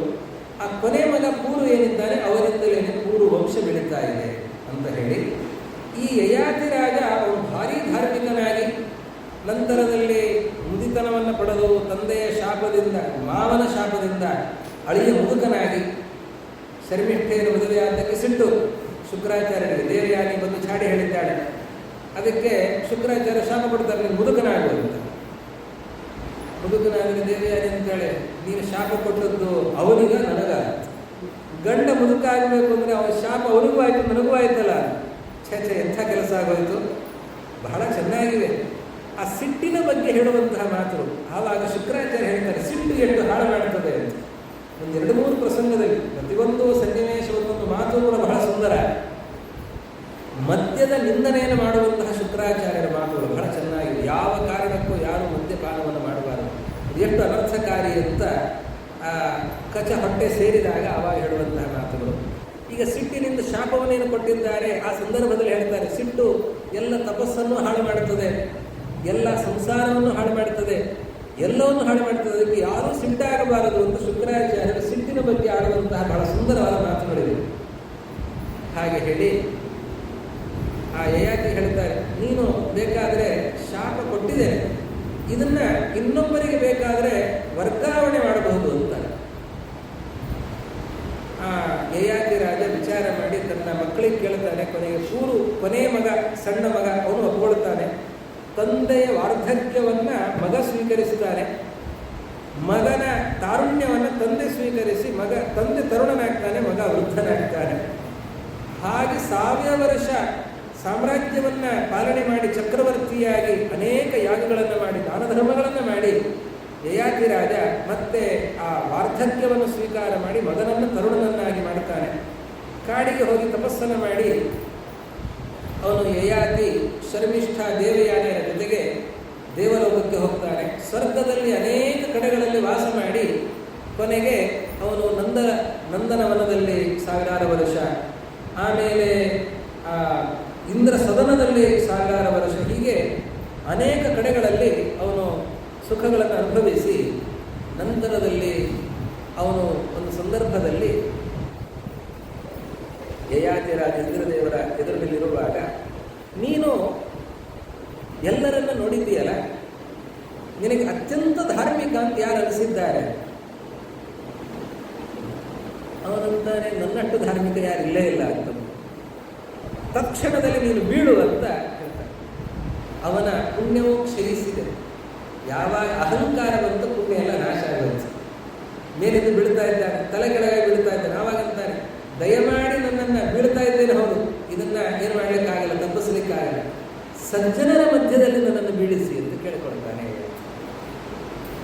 ಆವಾಗ ಅವನನ್ನ ಸಜ್ಜನರ ಮಧ್ಯದಲ್ಲಿ ಬೀಳಿಸ್ತಾ ಇದ್ದಾನೆ. ಅಷ್ಟಕ ಅಂತ ಬಂದಿದ್ದಾನೆ. ಅವನು ನೋಡ್ತಾನೆ, ಎಂಥ ವರ್ಚಸ್ವಿ, ಯಾರು ನೀನು? ಅವನ ಮಾತುಗಳನ್ನು ಕೇಳ್ತಾನೆ. ಯಯಾತಿಯ ಜೊತೆ ಸಂವಾದ ನಡೀತದೆ. ಅಷ್ಟಕ, ಪ್ರತರ್ಧನ, ಶಿಬಿ ಇವರೆಲ್ಲರ ಜೊತೆಯಲ್ಲಿ ಸಂವಾದ ನಡೆದಿದೆ. ಬಹಳ ಸುಂದರವಾದ ಸಂವಾದ. ಯಯಾತಿ ಮಹಾರಾಜ ದೇವಲೋಕವನ್ನು ನೋಡಿ ಬಂದವನು, ಮನುಷ್ಯ ಲೋಕವನ್ನು ನೋಡಿದವನು, ಆಳಿದವನು. ಅವನು ತನ್ನ ಅನುಭವಗಳನ್ನು ಹೇಳ್ತಾ ಧರ್ಮದ ಅನೇಕ ಮಾತುಗಳನ್ನು ಹೇಳ್ತಾನೆ. ಕೊನೆಗೆ ಯಾಕೆ ನೀನು ಇಲ್ಲಿಗೆ ಬಂದಿದ್ದಿ ಅಂತಂದರೆ, ನನ್ನ ಪುಣ್ಯ ಕ್ಷಯ ಆಗಿದೆ, ಅದಕ್ಕೆ ನಾನು ಇಲ್ಲಿಗೆ ಬಂದಿದ್ದೇನೆ. ಆವಾಗ ಅವರೆಲ್ಲ ಹೇಳ್ತಾರೆ, ನನ್ನ ಪುಣ್ಯ ನೀನು ತಗೋ, ನೀನು ಹೋಗು ಮತ್ತೆ ಸ್ವರ್ಗಕ್ಕೆ ಅಂತ. ಶಿಬಿ ಹೇಳ್ತಾನೆ, ಪ್ರತರ್ಧನ ಹೇಳ್ತಾನೆ, ಅಷ್ಟಕ ಹೇಳ್ತಾನೆ, ನಾನು ತಗೊಳ್ಳೋದಿಲ್ಲ ಅಂತ. ನಾನು ಕ್ಷತ್ರಿಯ, ಕೊಟ್ಟು ಗೊತ್ತೇ ಹೊರತು ತಗೊಂಡು ಗೊತ್ತಿಲ್ಲ ನನಗೆ, ನಾನು ತಗೊಳ್ಳೋದಿಲ್ಲ ಅಂತಂತಾನೆ. ಅಷ್ಟೊತ್ತಿಗೆ ಒಬ್ಬಳು ಹೆಣ್ಣುಮಗಳು ಬರ್ತಾಳೆ, ಅವಳ ಹೆಸರು ಮಾಧವಿ ಅಂತ. ಅವಳು ಬಂದವಳೆ ಅವನಿಗೆ ನಮಸ್ಕಾರ ಮಾಡ್ತಾಳೆ. ಇವರೆಲ್ಲ ಯಾಕೆ ನಮಸ್ಕಾರ ಮಾಡಿದ್ರಿ ಅಂತ. ಅಲ್ಲಿ ಒಂದು ಮಾತಿದೆ, ಅಷ್ಟಕ ಹೇಳುವಂತಹ ಮಾತು, ಅವಿದ್ವಾಂಶ್ಚೇತ್ ವಯಸಾ ಯಸ್ಸ ವೃದ್ಧಃ ಇತೀಹ ರಾಜನ್ ನಾಭಿವಾದ್ಯ ಕಥಂಚಿತ್ ಯೋ ವೈ ವಿದ್ವಾನ್ ವಯಸಾ ನಸ್ಮ ವೃದ್ಧಃ ಸವೈ ಪೂಜ್ಯೋ ಭವತಿ ದ್ವಿಜಾನ. ವಯಸ್ಸಾಗಿದೆ ಅಂತ ನಮಸ್ಕಾರ ಮಾಡೋದಲ್ಲ, ತಲೆಬಾಗೋದಲ್ಲ. ವಯಸ್ಸಾಗಿರುತ್ತದೆ, ಆದರೆ ಜ್ಞಾನ ಇಲ್ಲ ಅಂತಾದರೆ ಅವನು ಪೂಜ್ಯ ಅಂತ ಆಗೋದಿಲ್ಲ. ಒಬ್ಬ ವ್ಯಕ್ತಿ ಜ್ಞಾನದಿಂದ ಪೂಜ್ಯನಾಗ್ತಾನೆ ಹೊರತಾಗಿ ಕೇವಲ ವಯಸ್ಸಿನಿಂದ ಪೂಜ್ಯನಾಗೋದಿಲ್ಲ. ಅದಕ್ಕೆ ನಿನ್ನ ಜ್ಞಾನ ಎಷ್ಟರ ಮಟ್ಟಿಗಿದೆ ಅಂತ ಯಯಾತಿಯ ಜ್ಞಾನದ ಪರೀಕ್ಷೆ ನಡೀತದೆ. ಬಹಳ ಚಿಂತನೆ ಸಂವಾದಗಳು ಬಹಳ ಸುಂದರವಾಗಿ ನಡೀತದೆ. ಮಾಧವಿ ಬಂದವಳೇ ನಮಸ್ಕಾರ ಮಾಡುತ್ತಾಳೆ. ಯಾಕೆ ನೀನು ಯಾಕೆ ನಮಸ್ಕಾರ ಮಾಡಿದಿ ಅಂತ ಕೇಳ್ತಾರೆ ಅಷ್ಟಕ. ಅವರಂತಾರೆ, ಇವನು ನಮ್ಮಪ್ಪ, ನೀವು ನಮಸ್ಕಾರ ಮಾಡಿ ಅಂತಾಳೆ. ಇವರು ಅಷ್ಟಕಾಶಿನಿ ಮೊದಲಾದವರೆಲ್ಲ ಮಾಧವಿಯ ಮಕ್ಕಳು. ಮಾಧವಿ ಯಯಾತಿಯ ಮಗಳು. ಹಾಗಾಗಿ ಅವರೆಲ್ಲ ಯಯಾತಿಗೆ ಮಗಳ ಮಕ್ಕಳು. ಅವರ ಜೊತೆ ಸಂವಾದವನ್ನು ಮಾಡಿ ಬಹಳ ಸಂತುಷ್ಟನಾಗಿ ಆವಾಗ ಯಯಾತಿ ಹೇಳ್ತಾನೆ, ಬಹಳ ಸಂತೋಷ ಆಯಿತು ಇಂತಹ ಮೊಮ್ಮಕ್ಕಳ ಜೊತೆಯಲ್ಲಿ ಮಾತನಾಡಿ. ಈ ಮೊಮ್ಮಕ್ಕಳು ಅಂತಂದರೆ ಅಜ್ಜನಿಗೆ, ತಾಯಿಯ ತಂದೆಗೆ ಬಹಳ ಪ್ರಿಯ. ಆದ್ದರಿಂದಾಗಿ ಶ್ರಾದ್ದದಲ್ಲಿ ಮಗಳ ಮಕ್ಕಳಿಗೆ ಬಹಳ ಮಹತ್ವ ಇದೆ. ತ್ರೀಣಿ ಶ್ರಾದ್ಧೇ ಪವಿತ್ರಾಣಿ ದೌಹಿತ್ರ ಕುತಪಸ್ಥಿಲಾಹ. ಶ್ರಾದ್ದದಲ್ಲಿ 3 ಪವಿತ್ರ: ಮಗಳ ಮಗ, ಕುತಪ ಕಾಲ ಮತ್ತು ಎಳ್ಳು. ಎಳ್ಳು ಎಷ್ಟು ಮುಖ್ಯನೋ ಮೊಮ್ಮಗನು ಅಷ್ಟೇ ಮುಖ್ಯ ಅಂತ. ಯಾರಿಗೆ ಶ್ರಾದ್ದ ನಡೀತಾ ಇದೆ ಅವರ ಮಗಳ ಮಗ ಶ್ರಾದ್ದದಲ್ಲಿರಬೇಕಂತ. ಅಷ್ಟು ಮಹತ್ವ ಇದೆ. ಇದು ಬಂದದ್ದು ಈ ಸಂದರ್ಭದಲ್ಲಿ. ಎಲ್ಲರೂ ಕೂಡ ಹೇಳೋದಿದೆ ಮೊಮ್ಮಗ ಇರಬೇಕು ಶ್ರಾದ್ದದಲ್ಲಿ ಅಂತ. ಯಯಾತಿ ಈ ಸಂದರ್ಭದಲ್ಲಿ ಈ ಮಾತನ್ನು ಹೇಳ್ತಾರೆ. ಅವತ್ತಿನಿಂದ ಈ ಪರಂಪರೆ ನಡೆದು ಬಂದಿದೆ ಅಂತ ಹೇಳ್ತಾರೆ. ಹೀಗೆ ಮಾಧವಿ ತನ್ನ ಮಕ್ಕಳು ಎಲ್ಲ ಸೇರಿ ಪುಣ್ಯದ ಧಾರೆಯನ್ನು ಎರೆದು ಮತ್ತೆ ಯಯಾತಿಯನ್ನು ಮೇಲಕ್ಕೆ ಏರಿಸ್ತಾರೆ. ಎಲ್ಲರೂ ಕೂಡ ಅವರು ಸಲ್ಲೋಕಕ್ಕೆ ಹೋಗ್ತಾ ಇದ್ದಾರೆ ಅಂತ ಹೀಗೆ ಅಪೂರ್ವವಾದ ಕಥೆಯನ್ನು ಹೇಳ್ತಾರೆ. ಇದಾದ ಮೇಲೆ ಅದೇ ಪೂರ್ವವಂಶದ ಅನೇಕ ಮಹಾರಾಜರ ಕಥೆಯನ್ನು ಹೇಳಿಕೊಂಡು ಬಂದಿದ್ದಾರೆ. ಅದರಲ್ಲಿ ದುಷ್ಯಂತನ ಕಥೆ, ದುಷ್ಯಂತ ಶಕುಂತಲೆಯರ ಕಥೆ ಗೊತ್ತಿಲ್ಲದೆ ಇರೋರಿಲ್ಲ. ಎಲ್ಲರಿಗೂ ಕೂಡ ದುಷ್ಯಂತ ಶಕುಂತಲೆಯರ ಕಥೆ ಗೊತ್ತಿದೆ.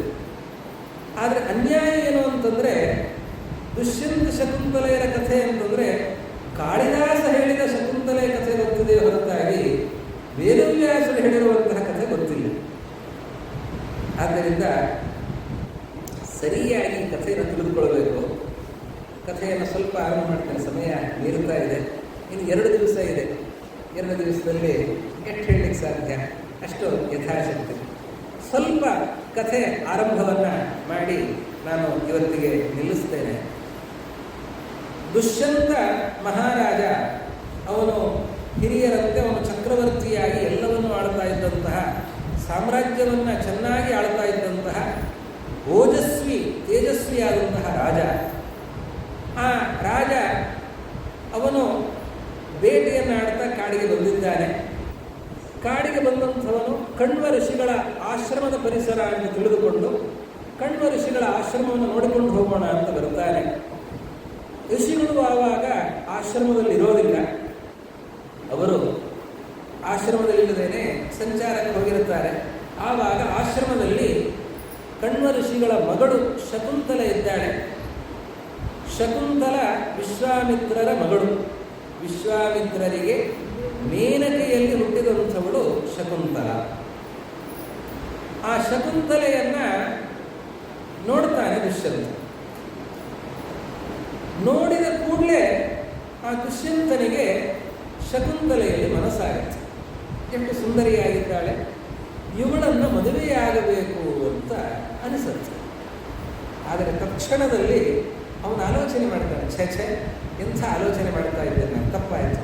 ಯಾಕೆ, ಯಾರು ಇವಳು ಅಂತ ಕೇಳಿದಾಗ, ಕಣ್ವ ಋಷಿಗಳ ಮಗಳು, ಇವಳನ್ನು ಇಲ್ಲಿ ಜವಾಬ್ದಾರಿ ಕೊಟ್ಟು ಬಂದವರ ಆತಿಥ್ಯ ಆಗಲಿ, ಇಲ್ಲಿ ಆಶ್ರಮದ ಪರಿಸರದ ರಕ್ಷಣೆ ಆಗಲಿ, ಇದನ್ನು ಮಾಡುವುದಕ್ಕೆ ಅಂತ ಶಕುಂತಲೆಯನ್ನು ಬಿಟ್ಟು ಕಣ್ವ ಋಷಿಗಳು ಹೋಗಿದ್ದಾರೆ.